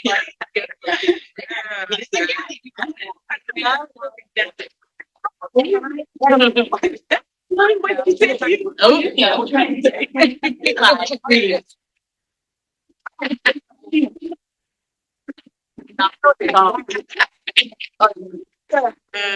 then when he got married, pretty ready. We're gonna go ahead and think about it. Yeah. And then the funny thing. But I took him a long way. Until he actually, I got to put some skin shot relationship people. So my father, his father's relationship, but not relationship. He wants a relationship. Talk to his daughter and about everything and not say how you doing, how you doing. And could you address your trauma? Because you traumatized me, right? Childhood trauma. So I need you to work on that. He's come a long way. Long way. Yeah. That is so what yeah. Oh, nothing. Right. You know, when I talk about mama, I lived in the house with you and mama.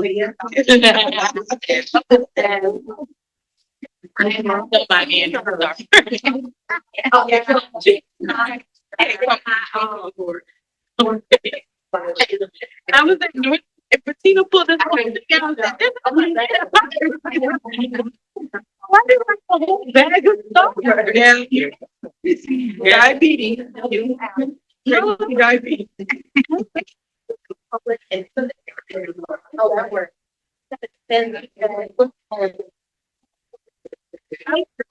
So, yeah. Yes.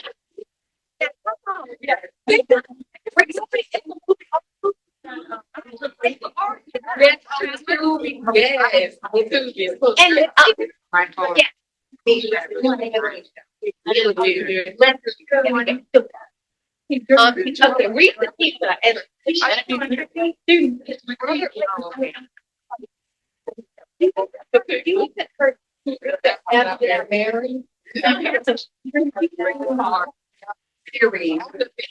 it's 7 hours.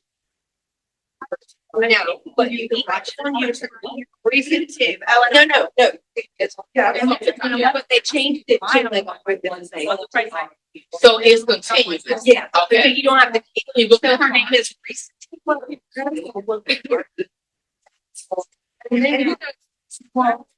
gotta keep up with stuff. Yes, right, because she's a poor bear. Yeah, okay, sure. I appreciate a lot. Right. Basic drug. And then I forgot that and.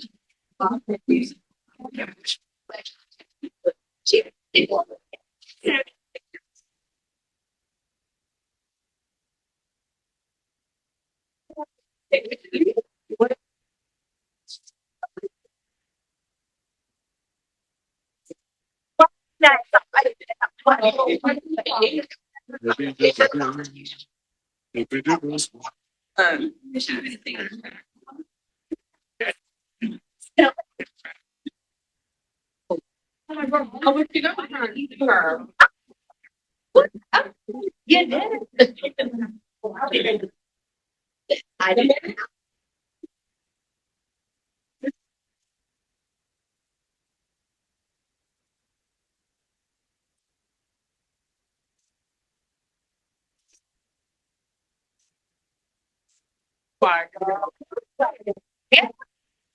All right, guys, we're gonna get rolling again. And Oh, really? Okay.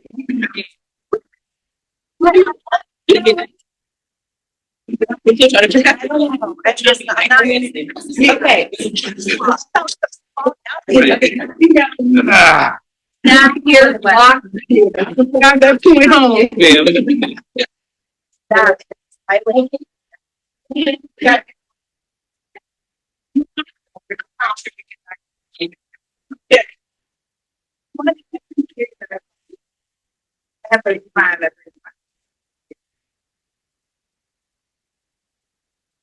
questions about stuff that I talk about, I blabbered on about. Should seem intuitive. You know, once you get thinking different, I could, yeah. Questions? I was teaching. Think about it. So, you know, by the way.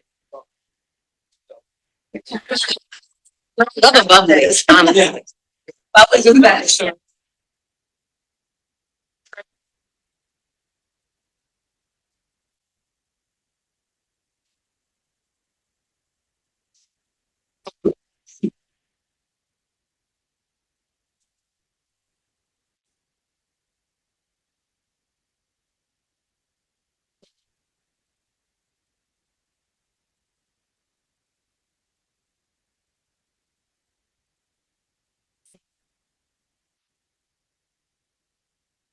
Going to counsel who is going to be like, okay, yeah, sure, I understand. Not the same thing you explain to a clinical supervisor. Go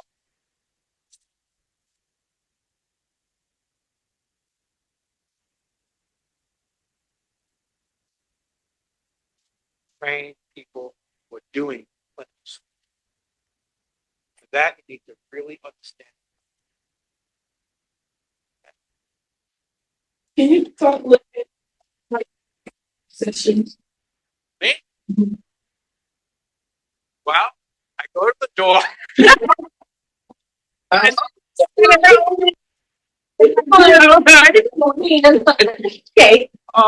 You mean emotionally?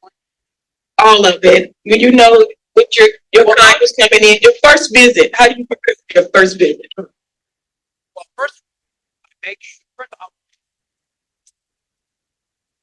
doing a lot of, you know, and if there's certain things I expect based on the type of problems coming out the extra.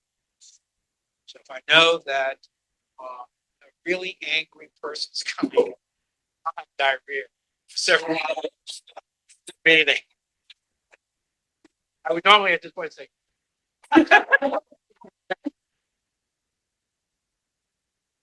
but I try to do is make sure that I feel I'm as in control as possible. I control the lighting. I've got enough chairs. I've got my props. I rely on stupid things like you saw me pick up a marker at the first meeting. I rely on stuff. So I like to have things handy, within reason that I can pick up and say this was magic.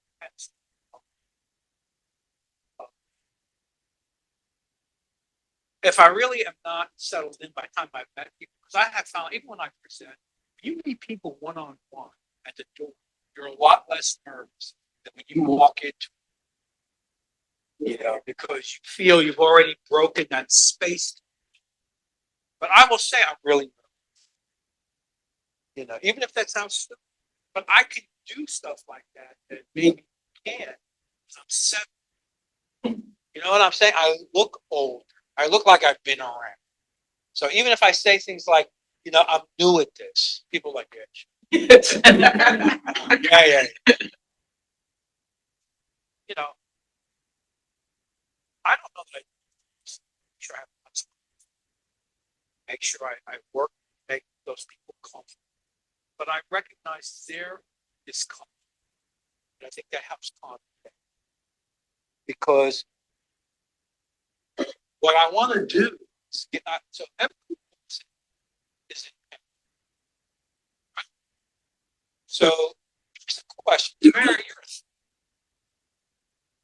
if you've had a wife of trauma, or you had a experience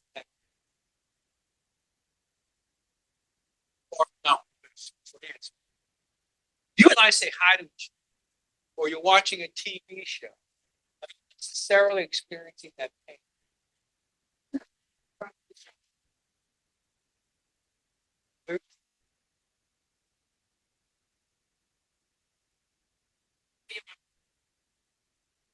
It's a good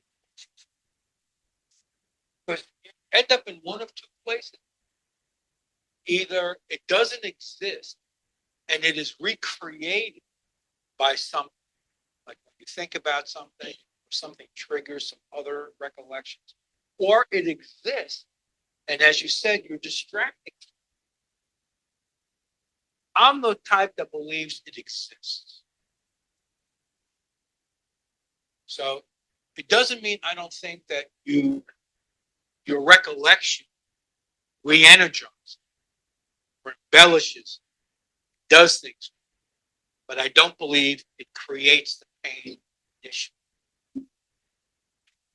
Because otherwise, every time it's triggered, you have to be recreating pain. Now, you could argue that that's in fact what we do. But I'm more of the belief, and then you get into okay, so if you're carrying it around with you, where is it? If the pain's in you, where is it?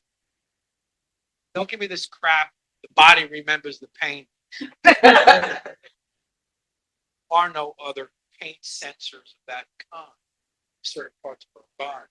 So, where is it? If you were really, really abused as a child, that trauma is still with you. Where is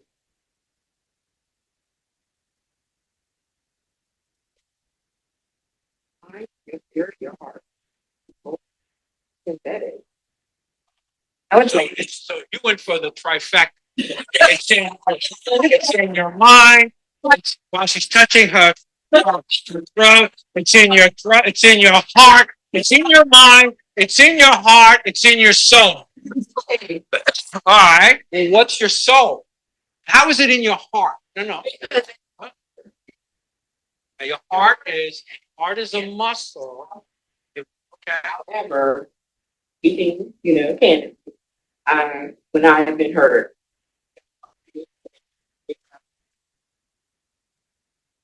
I tried working at times. It's sugar. It's like So metaphorically, it's a heartache. right, But the actual injury. right. Not to the right. So you start getting into this. So I do believe that we contain it, but we distract it. So if that's what we do, then what I know,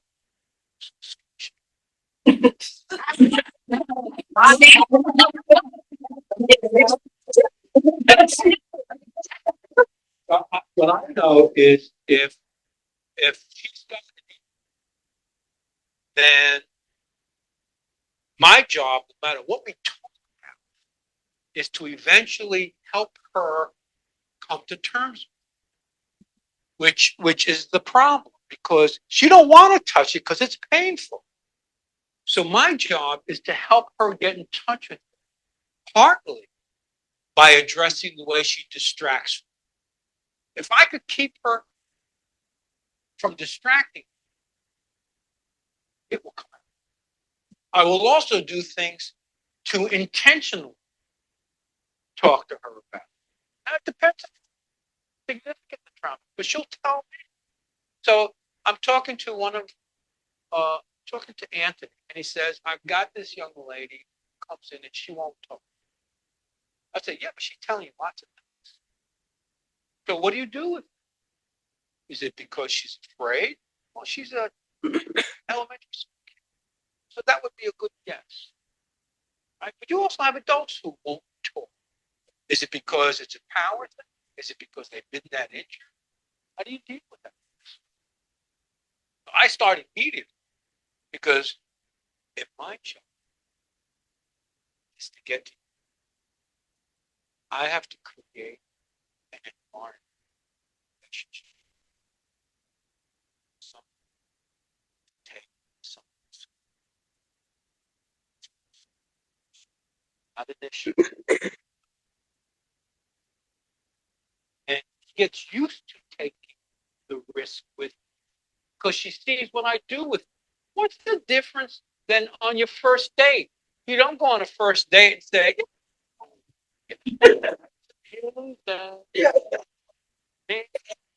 you start walking through certain thresholds to determine the level of trust that the person has with your vulnerability. Well, therapy is the same thing. So, is it trickery that I shook her hand? Sure. But my job is to establish rapport and a connection and a level of trust as quickly as I can. Because that's all we're doing, right? It doesn't mean it has to happen. But I want her to be able to share not just anything, but what she doesn't feel she can share with others. Maybe not even herself. I create that opportunity for her. Then I joke with her, I tease her, and I find something like, I bet if I ask you, you're gonna get mad at me. You always do that. And you start making mistakes. Even asked. Okay. So if you could tell, what would you say? That's a great one. You know how few people ever say, wait a minute, I can't tell you, so how would I? Or I might restrain her. I don't want you to. But if you did, what's the worst? So I don't have to hear the details. Will sharing the details be important? Likely they will, because that's what she's most afraid of, is the realness of it, that the details make happen. But for now, I need to detoxify. And I do that by talking around addressing the power and the guilt and the shame without actually needing to hear. I don't actually. I mean, I may need some information about it. So I'm working with Anthony. I said, well, okay, well, so she's been sexually abused. You know exactly what happened? No, I don't. Okay. Who did it happen? Her older brother. Was it one time? Is it ongoing? I don't know. But those things are important. I don't need the details like, tell me what happened. I don't need that level. She needs to tell. I don't need to hear. But I do need enough information to understand, is this ongoing abuse? We need to take some other action. How pervasive is the abuse? Does this account for the selective mutism, or is it because I'm a big guy and she's a young girl and she's had some sexual experience and maybe she got excited during the sexual experience and she's guilty and shamed because of it. Very natural. Yeah. So I don't know. Anyway, okay. So far we're always going to be thinking about the pain and how do we get to it. That's why people are that they come because they're in pain, not because there's nothing on Netflix. And I get all this bullshit to tell each other, like, well, we want to grow. That may be true, but you ain't paying somebody this kind of money, Right. Because you just want to grow. And that's something we talk about maybe as part of what happens, but it's not a substitute getting to the pain, right? So, why don't we get to the pain? Wow, that's easy. Did you ever take a balloon and put it by your face, start poking a pin at it?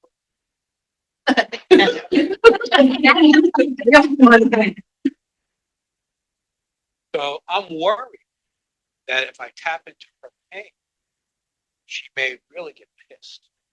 How do I feel? Or she may break down, start,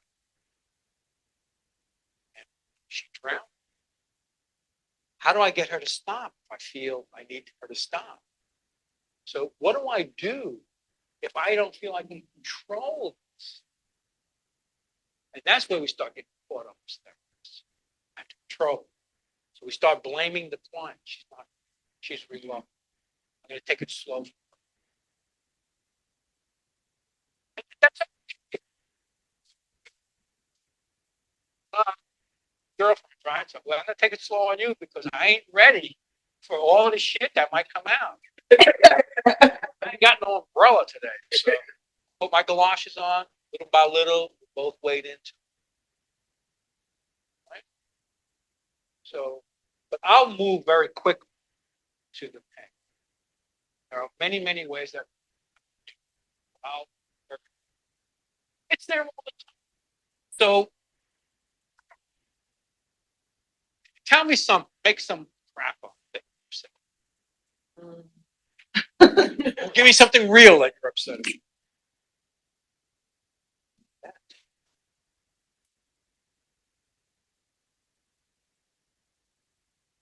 Him? Is it a yes? Him? Is that him? Him? Or her? Is it some partner? No. Yeah, upset with, yeah. Okay. And That's what so he doesn't always hear what you say. Right.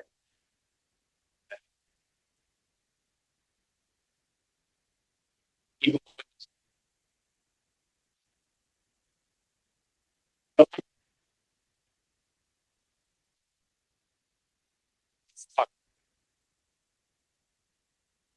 and it'll start to surface because it's, and I don't need to do a lot of because I can, just the way I can step in, I can step back by distracting her in our conversation.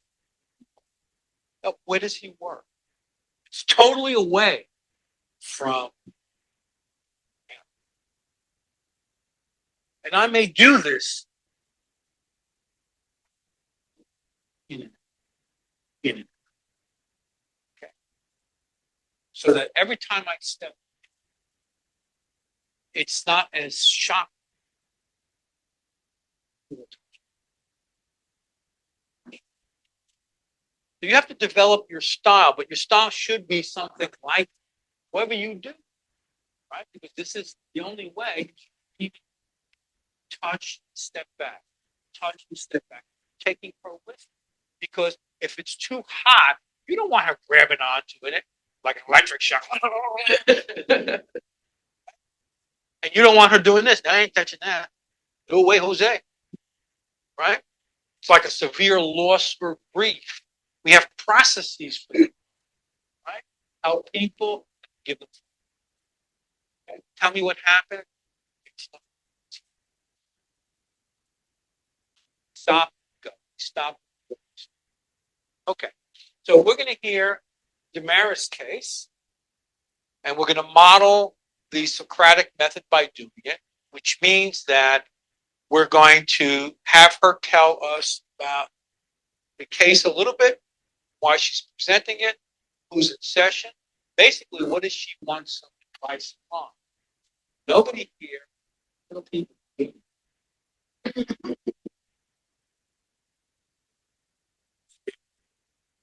Um, she doesn't need our advice.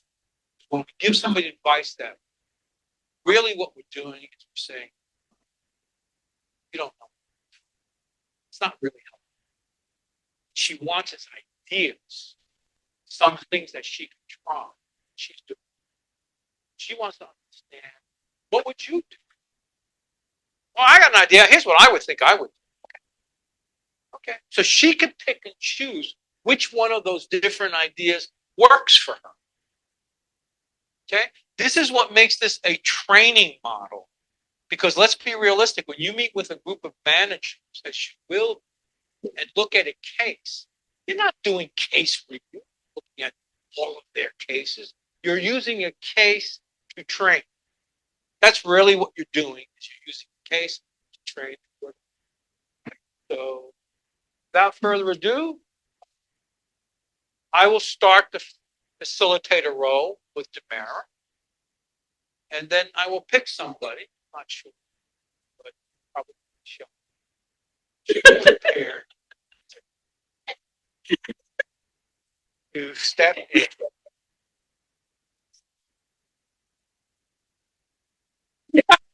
All right. So, Damara, why don't you get us started and tell us about this client? Huh?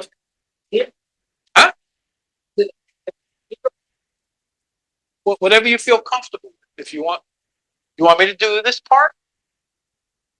Okay, so do you want to do this part? Okay, so, we have. Let's do this.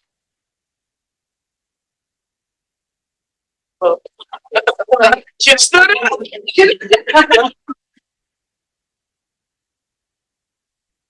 work with me. Work. Okay, so we have a 26-year-old, and just for everybody's benefit, which one of these is that person? Julio.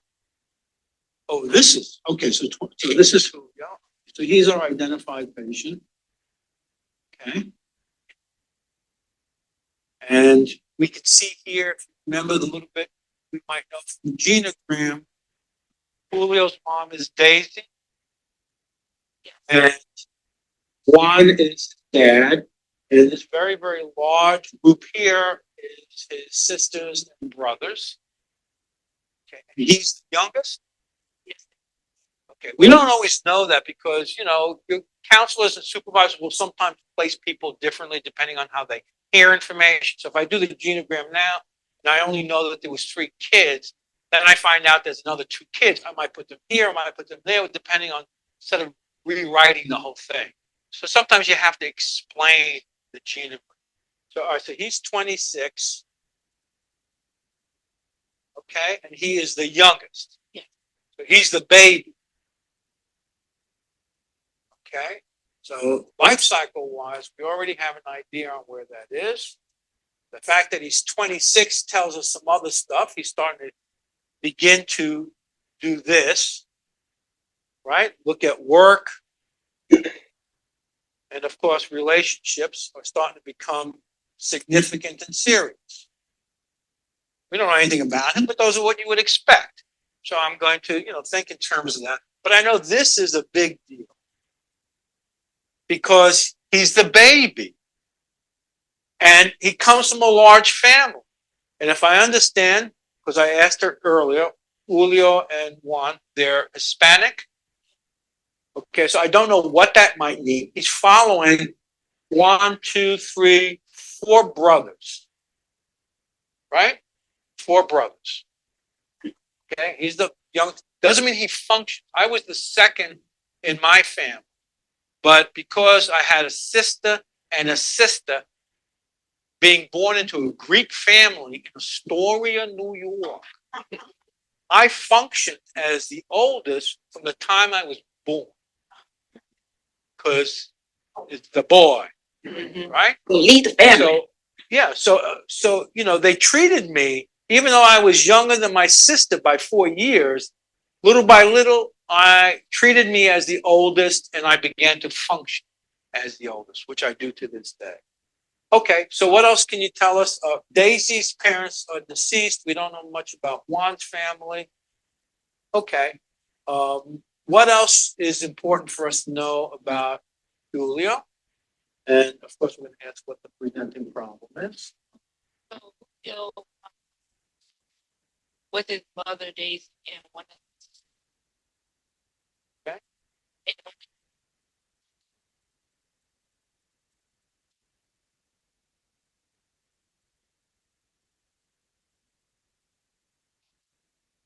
diagnosis. Okay, so those are the three that live at home? Yes.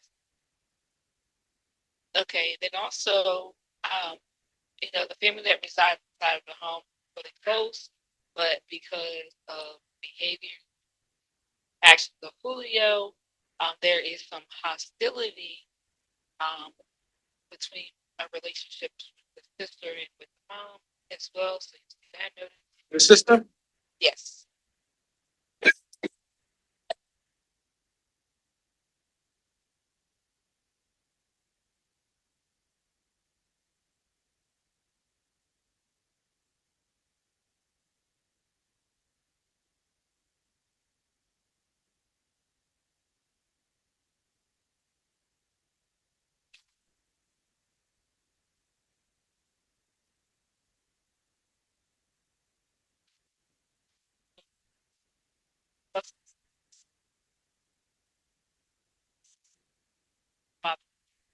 As well as Julio, and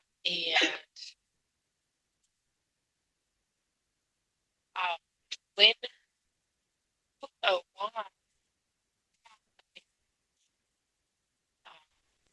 there was described by Juan in the The one abandoned his, yes, these guys. Does he have any contact with them?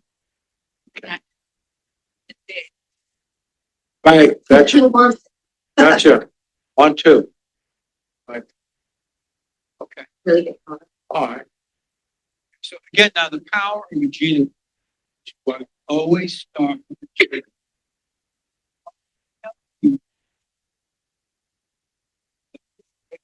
Smart about back. So before she described what was going on, we knew he was 26 and the baby family. So being the family is potentially curious.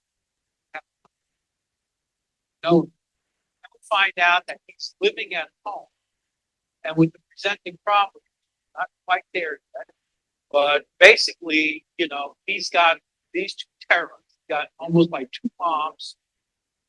Lost his daddy. He's got two moms, but he gets his way. So maybe the family is able to very effectively control.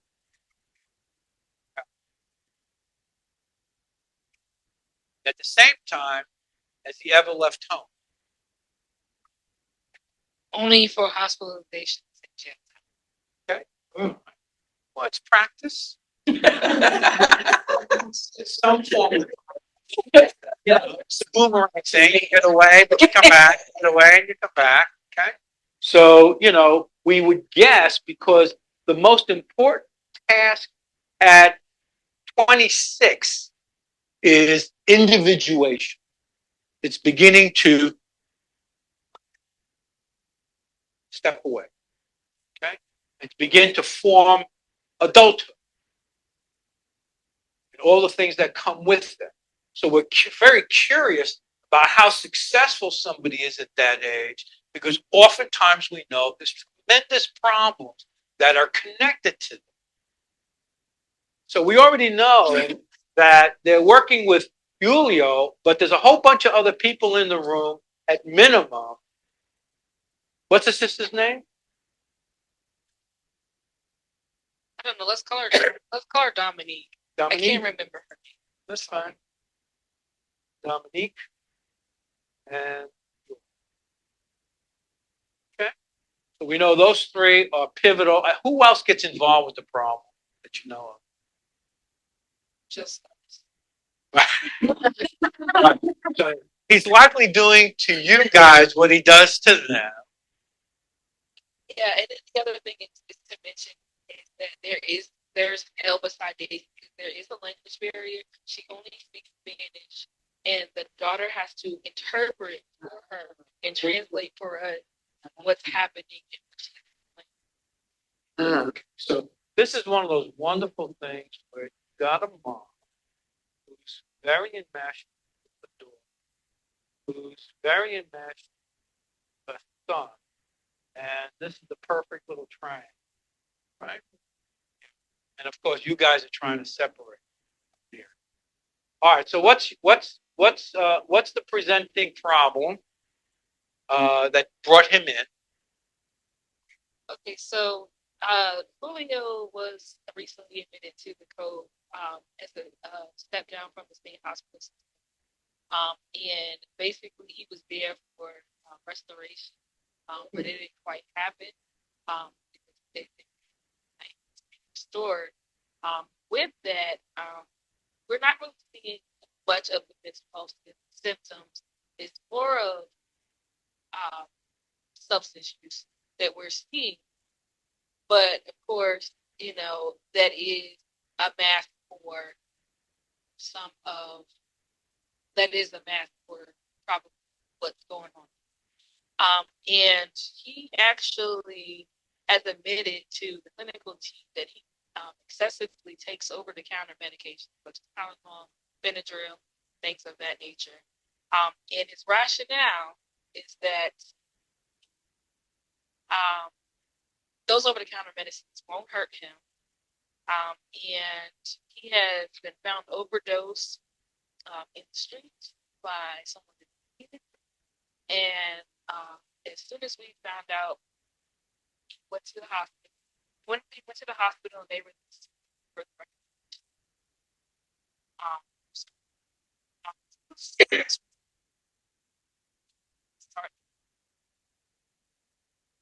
overdosing.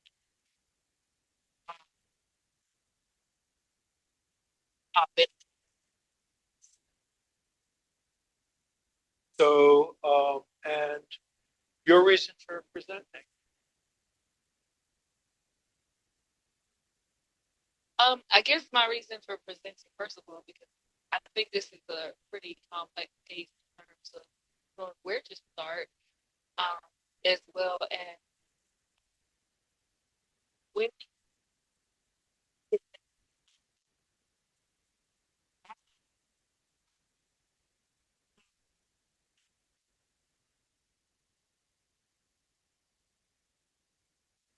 You know, normally when somebody's presenting a case, you know, we wouldn't necessarily. I mean, we might, but okay. So,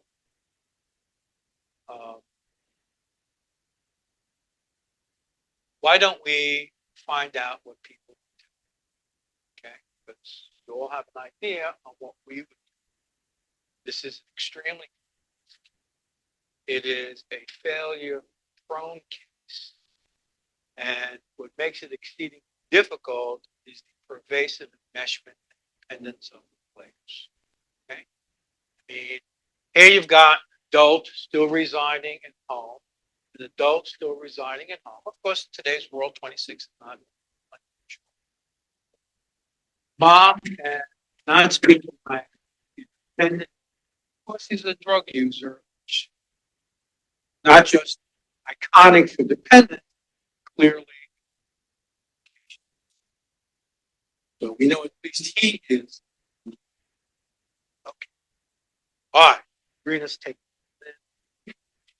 Anybody got any questions about the case? Not advice about the case. Any information you want that you think would help you solve this case if we gave it to you? Do you have any of his other siblings? and only the immediate household members are aware of this issue.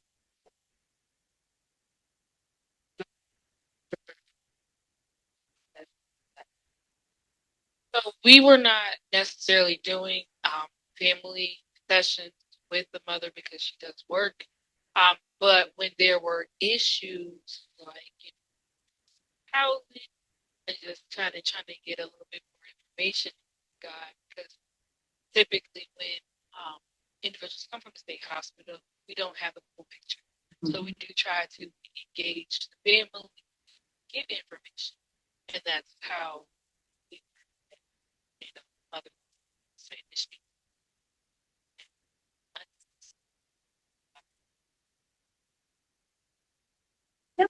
Local? I'm not aware. And have you ever been physically violent with the mom? Yes, but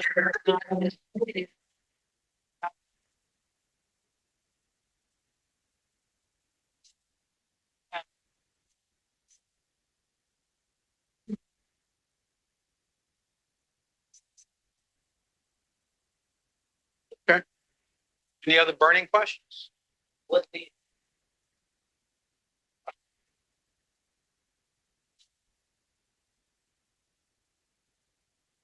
so because of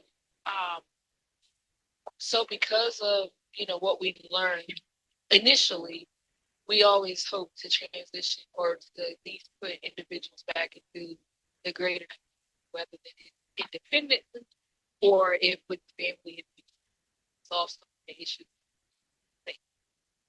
But once we learned that there were a lot of volatile and domestic disputes, that changed quickly. Um,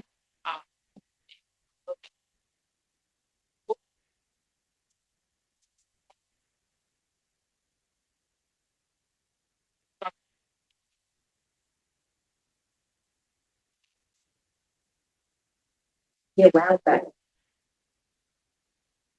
Once he gets out of the hospital.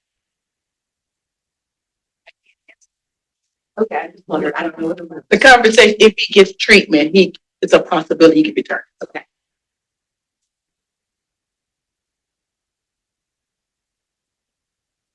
With the staff, like his engagement in like, I don't know, if therapy or like, So this person is a part of the ACT team, and he was relatively engaged with the ACT team, but very, very, very elusive when it came to the house partners. So, such as when they were doing room checks or they were checking on him, hiding pills in his socks so they couldn't actually check him, but then openly admitting to the ACT team details of his use and what was really going on with him. So it almost felt like we were building a trusting relationship with him, but it got cut short because his issues took precedence. Well, let's take some steps. No, you felt strong. So let's say the ACT team dumps him and he's your client. What are you going to do with him?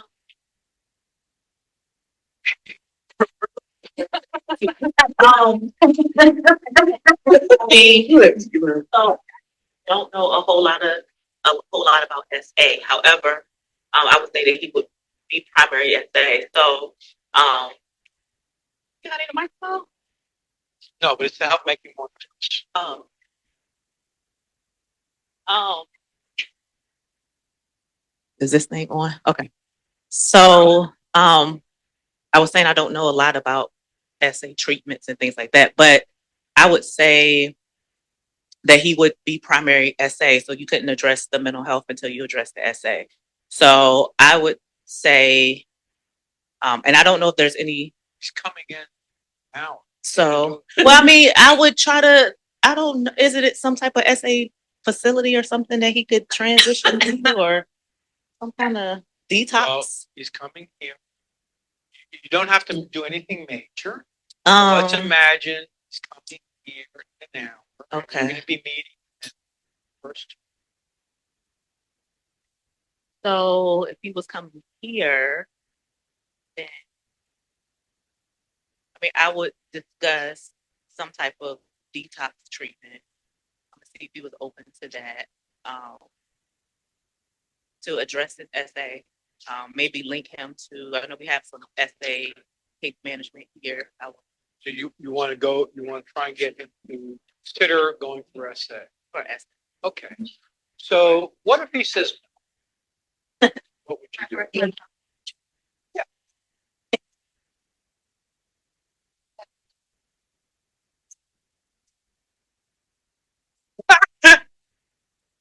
If he were to say no, I most likely would start some sort of drilling process. Like, so what would work for you? What do you realistically right now? What is going to work for you? What do you want? No judgment. Just tell me what. I have to hear what he wants first, so I know where to go. Driving the car. And if he tells me he doesn't want to stop, I have to process that because I don't want to push him to keep trying to stop and he's not doing it. So let's assume that's what he says. What would you do then? He doesn't want to stop. What would you do then? He says, you know, okay, it's not a problem for me. What'd you do then?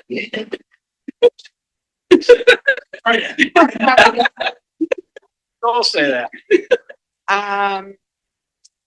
Now I'm going to go back into my memory and remember something from his case, the strength-based thing that I'm going to bring up to him. Say, well, remember when you did that thing? Are you willing to do that again? Or a small baby step? I'm going to make a connection. I know that we didn't talk about that here, but a case like that, I'm going to review ahead of time and I'm going to pick out those pieces that I think are important. And I'm going to look at some value. And that's where I'm going to probably start. Okay. And what would you do after that? Engage him to be a partner with me into planning because I can't do it by myself. Okay, good. That's good. And then what would you do? Create a shower agreement.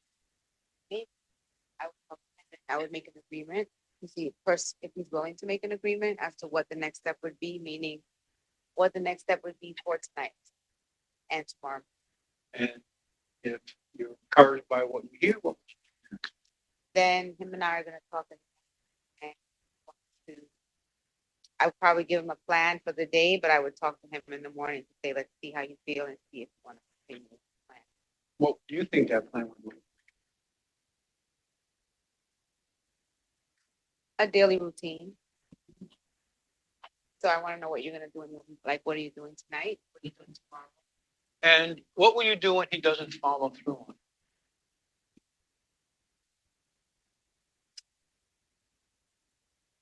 I think I would, if he doesn't follow through, I would go back to understanding like values and what he wants to work for himself and use that as like a tool for motivation.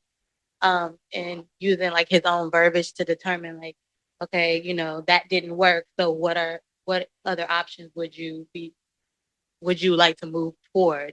What will work? What are you willing to try? And trying to kind of just instill that sense of hope still within the relationship and for himself that he's identifying what he finds that he may be like, so not allowing him to feel like that he failed, acknowledging like, you know, the insight to be able to share that he maybe didn't measure up to what he identified, but that he can explore other options. Well, as you look at the situation, including his family, what do you see? I mean, if they all agree to do whatever you said, this is what I'd like us to do, what would you want them all to do?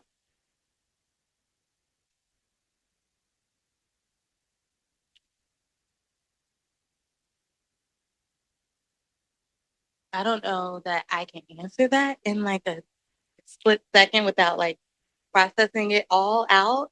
I feel like they all have a similar goal for him in a sense that they want to see improvement. And so I would say that, Well, let's say they all, mhm. they all said, you know, we're here, We here, we ready to rock and roll. What should we do? Tell us.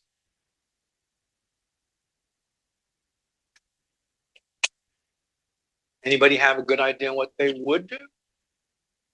Anybody want to take the microphone? Okay.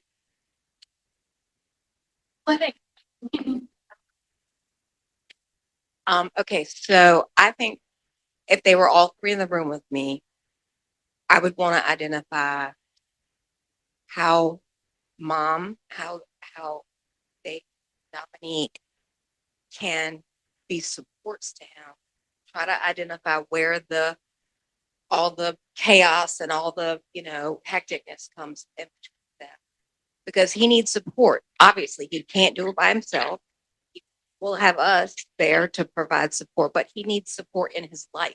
And maybe there's other people besides Daisy and Dominique, but everything is so secretive. And it's a family secret that I don't know how it can be a family secret when he's ODing on the street. You know what I'm saying? Like, but I would want to find out like what's going on with the secrecy. Is it's cultural? And I would try to help him identify because he said he wanted to do this plan. He maybe messed up, but help mom and sister understand his identified goals and where they. So let's try this so that we brainstorm a little bit.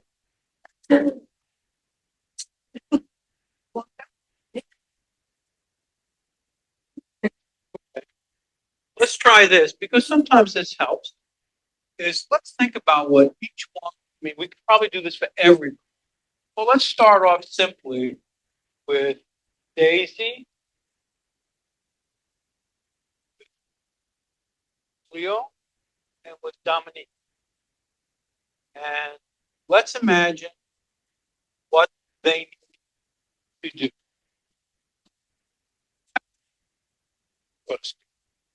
So what does Daisy need? Daisy isn't an enabler. She's scared to death. What she said. Do something. Don't poo what she said. Your terms. Let's understand what she needed. I was that boundary.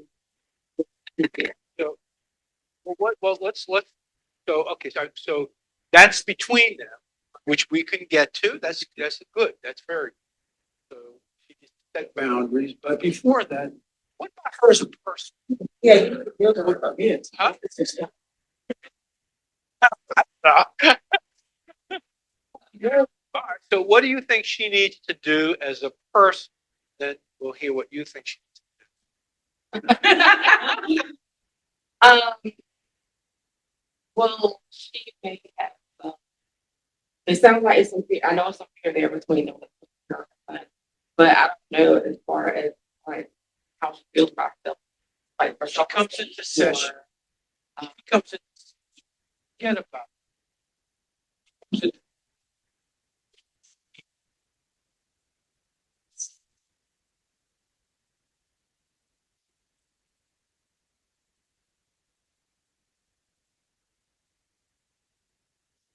good about herself. She's not good about herself. Does she need to be heard about? Does she need to be certain? It may be some trauma there that she has or some guilt that maybe it's why she enabled him because his father left. Okay. Right. So Maybe some underlying issues. yeah, go ahead. Okay. So father left. Mhm. Okay, we don't know enough about Right. how that left. She may have been happy, blah, blah, blah, blah, blah, but basically at some point he left. Right. Do we know if she's with anybody at this point? Okay. We do know she's got at least one youngster that's got problems. We know she doesn't speak the language. So that's magic. Doesn't speak. But she may understand. Right. And the father of her children is deceased, but was also a drug addict. Correct? Right, okay. So what does that tell us about her and what she needs to work? I know, everybody's gonna say, I don't know what she's coming in as having a problem, but you know more than, despite what she says, what does she need to work? Everybody, jump in, throw in a suggestion, what does she need to work on? Impact of substance, is she a substance abuse? So she's not like how we created it. How would it impact?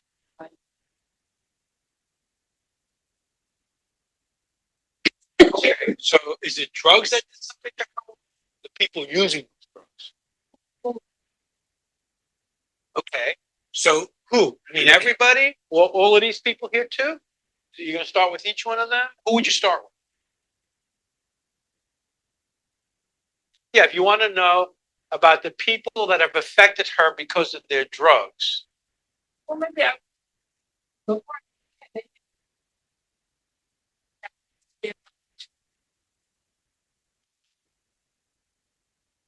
No, about parents. What, was there a full on event, is it going back? It's in. Okay. I don't want to know about her. Just because she has a lot of children. Yeah.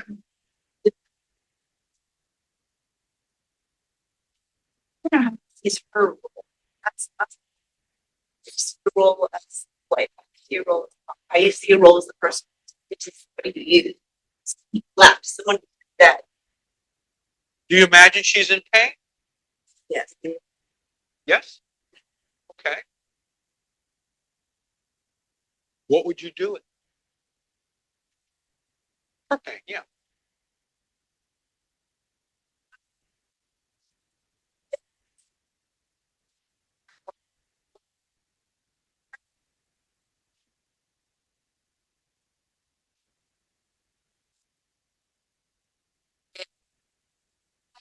Benefits from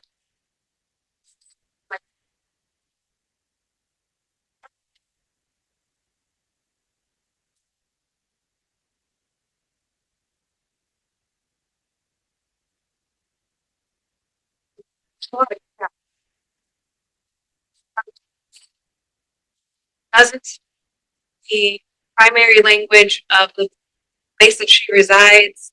Husband left, husband's sister, husband has SA issues or had SA issues or something.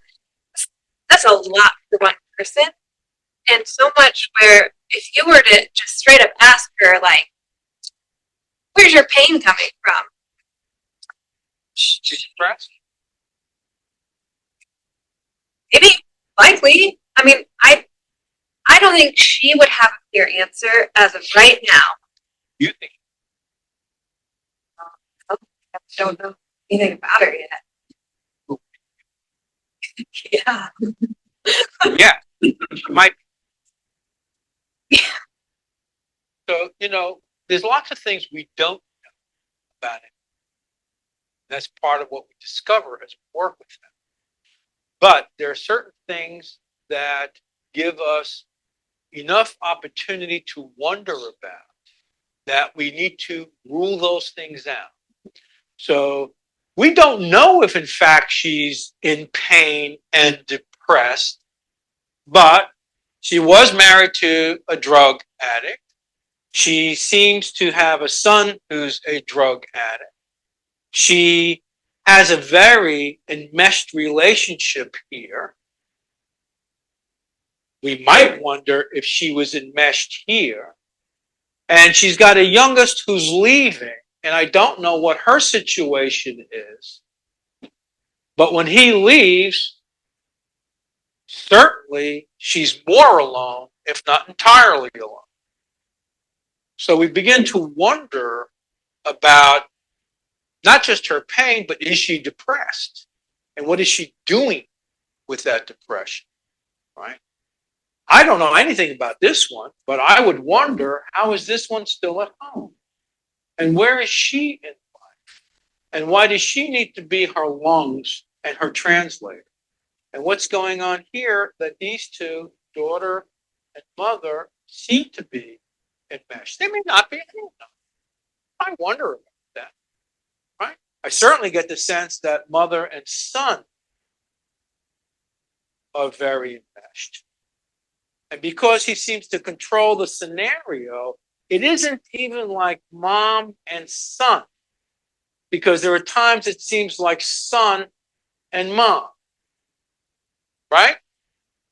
But that's what leads me to believe it's really this way, that these two function as if they're in a marital relationship. She is here somewhere at the door. So, okay, so we begin to wonder and we start to test out. She's also lost her parents. I don't know what that was. It may be natural causes. I don't even, she may not be lost, right? And she does work. Right. So we know that Daisy has probably got some well-earned depression. And the fact that there seems to be dependency issues would seem to correspond to that. There's no big deal about that, right? But that tells us what? Let's say she's depressed. Remember the little situation we did before? What helps somebody come out as an adult? Help them come out of the depression? Well, certainly her energy around her son, right? So, okay. So we don't know if mom's depressed. Would you guess that she might be? Yeah. Okay. What about Julio? He's 26. He's having a grand old time. Goes to the hospital, goes to jail, gets 3 meals and a cot. Not bad. Gets his way along. I bet if he wanted Nintendo, he would stomp his feet and get Nintendo. They would, right? Oh, okay. All right. All right. So this, what makes this difficult in particular is because this is in some ways a family that is so enmeshed, probably shares so many of the same symptoms that when they come into a system like ours, we adopt and face some of the same struggles they, which is what I suspect the team is. They have difficulty with that because I would feel as this, as Michelle said, this is chaotic. That.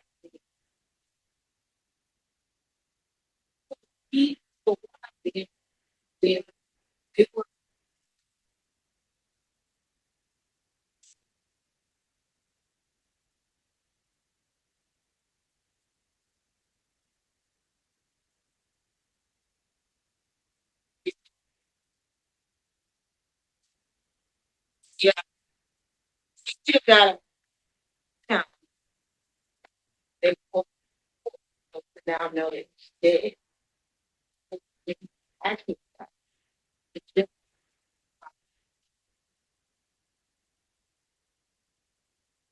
Was when dad left. Just wondering, like, development. You know what I mean? still alive. No. Yeah. Julio, the only one alcoholic or drug deacon. He's the only one in the family. Yeah. We have questions. We have to help Mara out. She,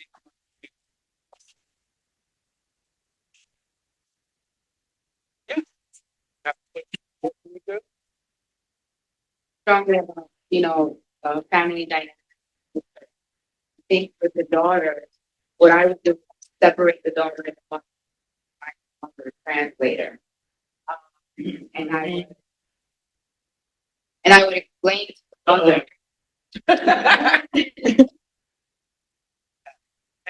Bring yourself up.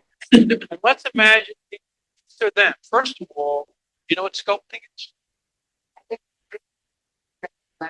Are you there? Okay. So could you show us how you picture this threesome using the chairs? use the chairs to show us how you picture the threesome. You can use this chair too. Mom and daughter together. Okay.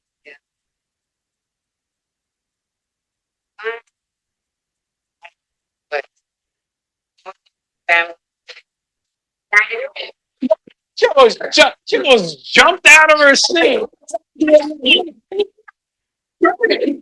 Come help me. You're in front of it. Oh, like this. This way. Or like this. You're running the show. Well, okay, this is how you would see them. Okay. How do you see them?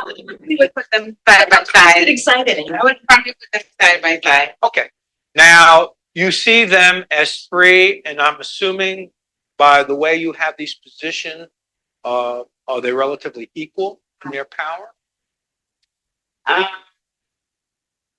No. Okay, okay, show me who is in charge. He's the one in charge. Okay, so he's in charge. Maybe Biggest. here, maybe I'll sit there.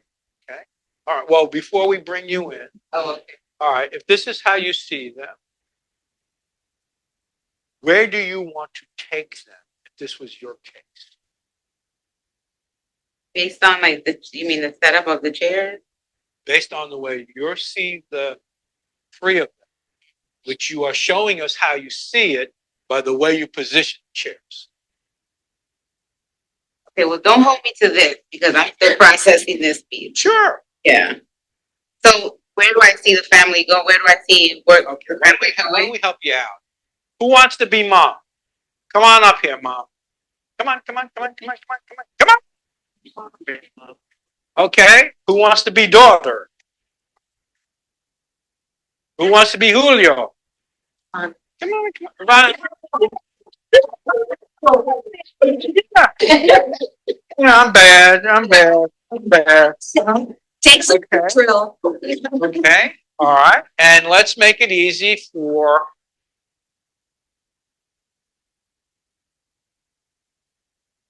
okay.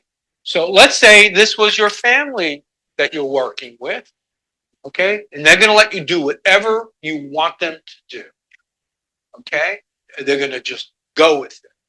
All right, why don't you come on in, and you don't have to sit here. You can stand and you just show us what you would want to accomplish if this was your case. What are Show us. Don't tell us, and don't talk to them unless you have to. I'm a little confused. Okay. Unless I have to talk to them, but I'm showing you how. Sure. Yeah.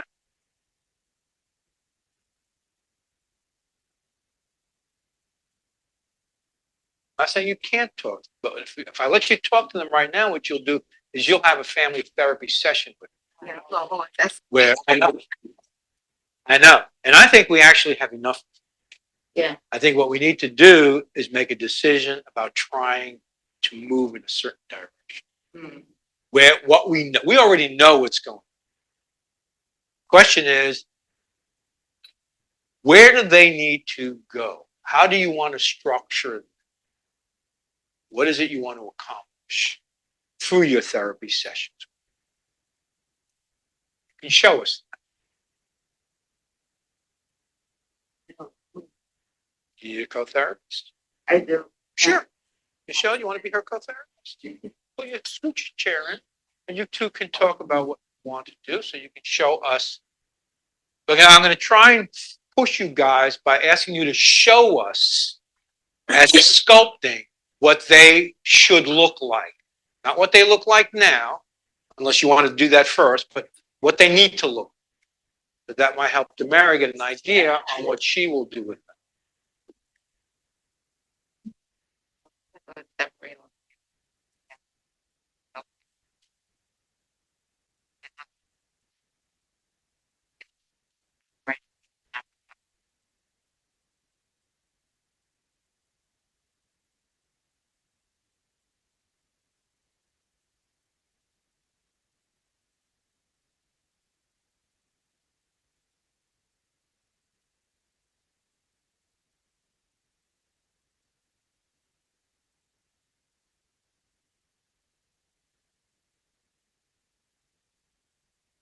you have an idea, if you have a clear picture, you can go with both tag teaming, you can start the board.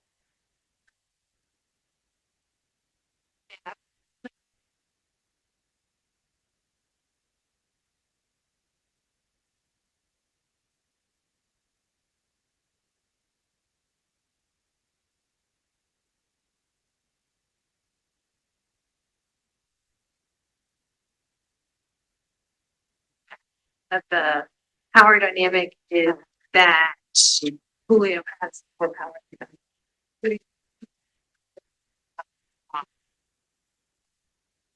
Kind of like genogram, think about it, right, Mom?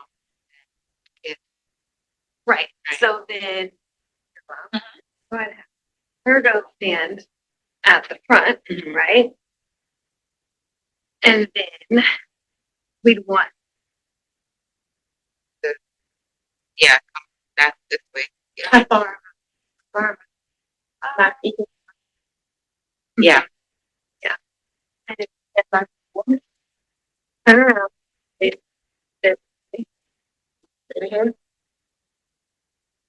think you're good. I would want a little bit more distance between, maybe even a little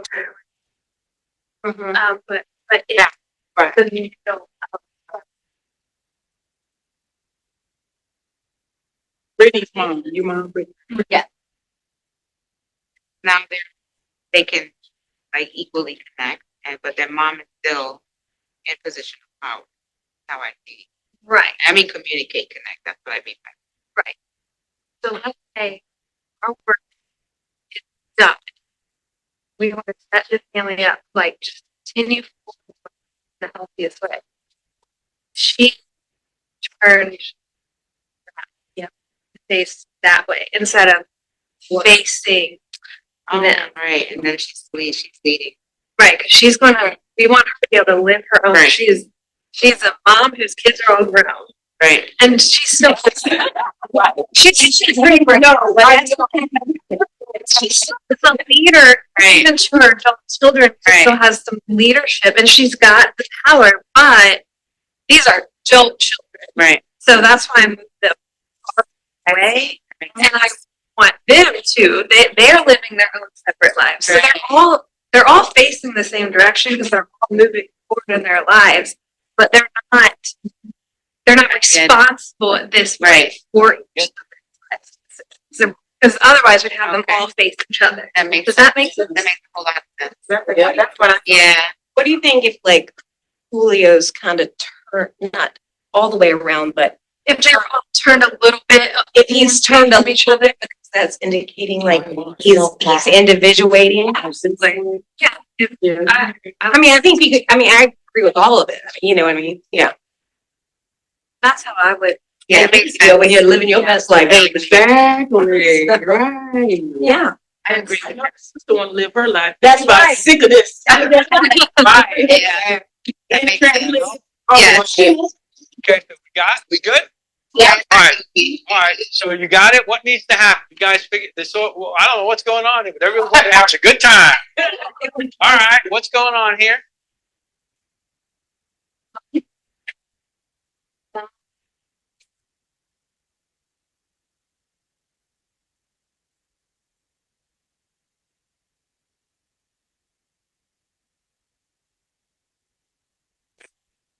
Space.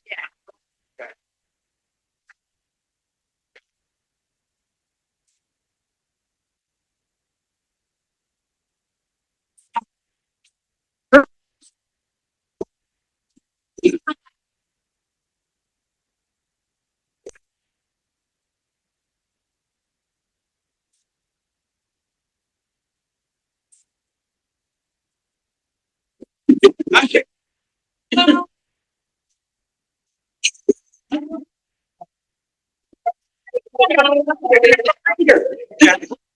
Oh, what's gonna happen with these two?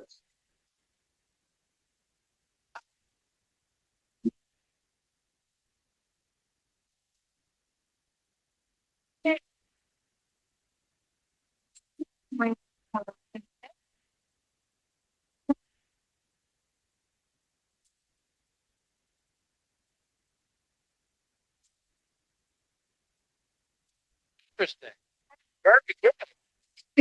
Very good. So if I hear it correctly, okay, we're good. Let's reconnect. So this is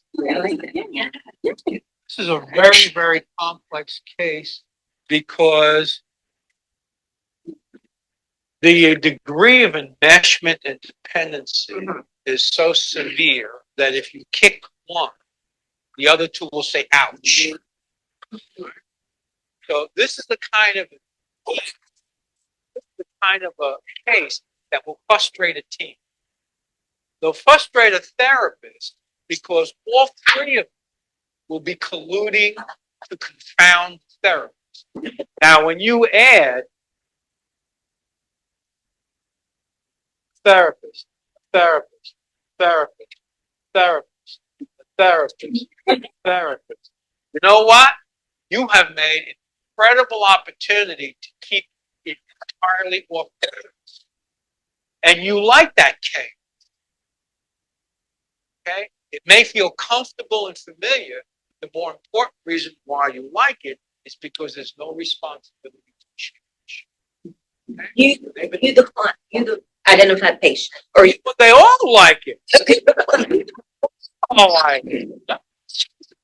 The team came up with. They said, gee, they all need to individuate. So not only does he need to grow up, he needs to stop being a translator and grow up, because she don't need to be married to this family forever. She's got to be more than 26, 27, 28, 29, 30. She's at least in her 30s. Come on, girlfriend, let's get going. He's the baby girl. She's the baby girl, but she's not a baby. I know. Any more than he's 26 and the baby boy, but is not a baby. Right. But he'll always be the baby. And she will always be the baby girl. Now, is that the reason why this is where they are at? They have picked the youngest of the two genders? Could be. It could be. Could be some cultural, Could be. cultural. Sure. Like, who's responsible? Sure. I'm responsible for my mom. She feels guilty. So we know that he's got to go. She's got to go. And if I heard you both correctly, she needs to go. Right? But these are three. So let me grab the three. Oh, no, I'm sorry. You got to. Let me grab the three. Okay. All right. Now I want you guys to hug each other. That's okay. Okay. Now this family reminds me of this, except they're a little bit tight. Could you hug yourselves a little bit tighter? We were sculpting this. We would say, this is great. It's warm, mutual support. It's wonderful. Could you come over here? Step right here. No. Go back the way you were. No. Get back in that hug. All right, now come right over here. Good. All right, over here. Hurry. Faster. There. Once more, over here. So there's a lot you could explore because there's a lot of mutual protection, mutual support, familiarity, dependence on one another. But the problem is, when I asked you to first come here, you guys separate. So your ability to move is tough because you're anchored to two individuals. So not only can you not move this way, but you can't move this way. You can't grow up. Right? So, Tamara, what are you going to do with them? What are you going to do with these guys?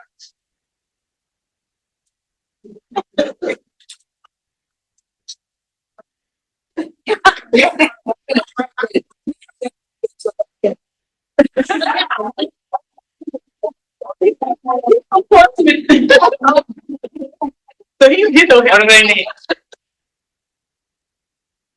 You can do it.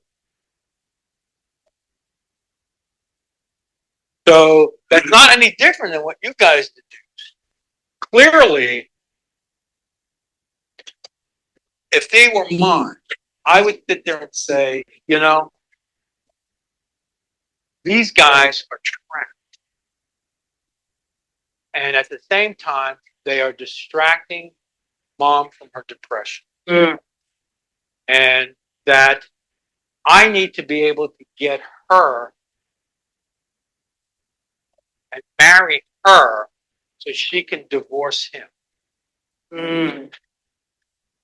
Chances are, if I met them, I wouldn't want to marry. But that would be my responsibility as a therapist. So that I could free him, save him. I don't use that word like save. He's 26. He's a drug addict and probably demonstrates psychotic features. At least knows because he's learned how to behave that way. And he is now institutionalized into our system. Yep. So they know how to pull all the right bells in order to trigger things. But my suspicion is,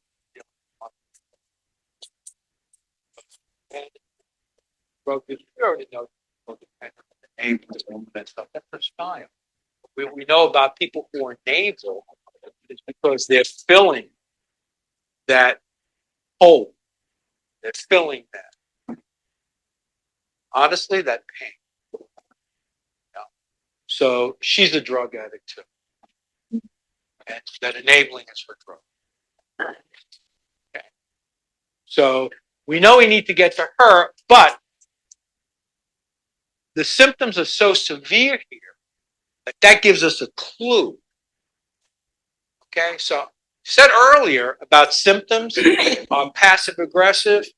You know, if you're starting to show symptoms like psychosis, then you are showing very extreme, bizarre behavior. And if you're doing that, that's how necessary it is for you to protect yourself. Mm-hmm. So the symptomology clues us in onto the rigidity, helps us understand. So chances are, I cannot go in here and say, you know what, he don't need to be in therapy. This knucklehead, what a knucklehead, he'll be okay. You need therapy. Nah. They'll collude to protect mom and themselves in the process. So you have to find a way to keep the concern over him, which she and she share, long enough to be able to say, what's going on with your son? And you can't share them. You know, as a mother, because that's very painful. Label, identify. What do you do with long depression? So much. Now, if I could touch her, may I touch her? Does anybody feel comfortable for me touching their shoulders? Okay. All right. So if I could touch her, because this is the way we used to do it in the old days, I would say, you know, you've got.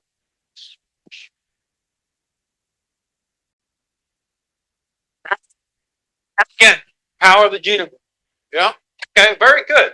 All right. You guys want to grab some food? We'll have a little bit of time to do one last case before we call it an afternoon. And I think Latrell has planned for everybody to go home early.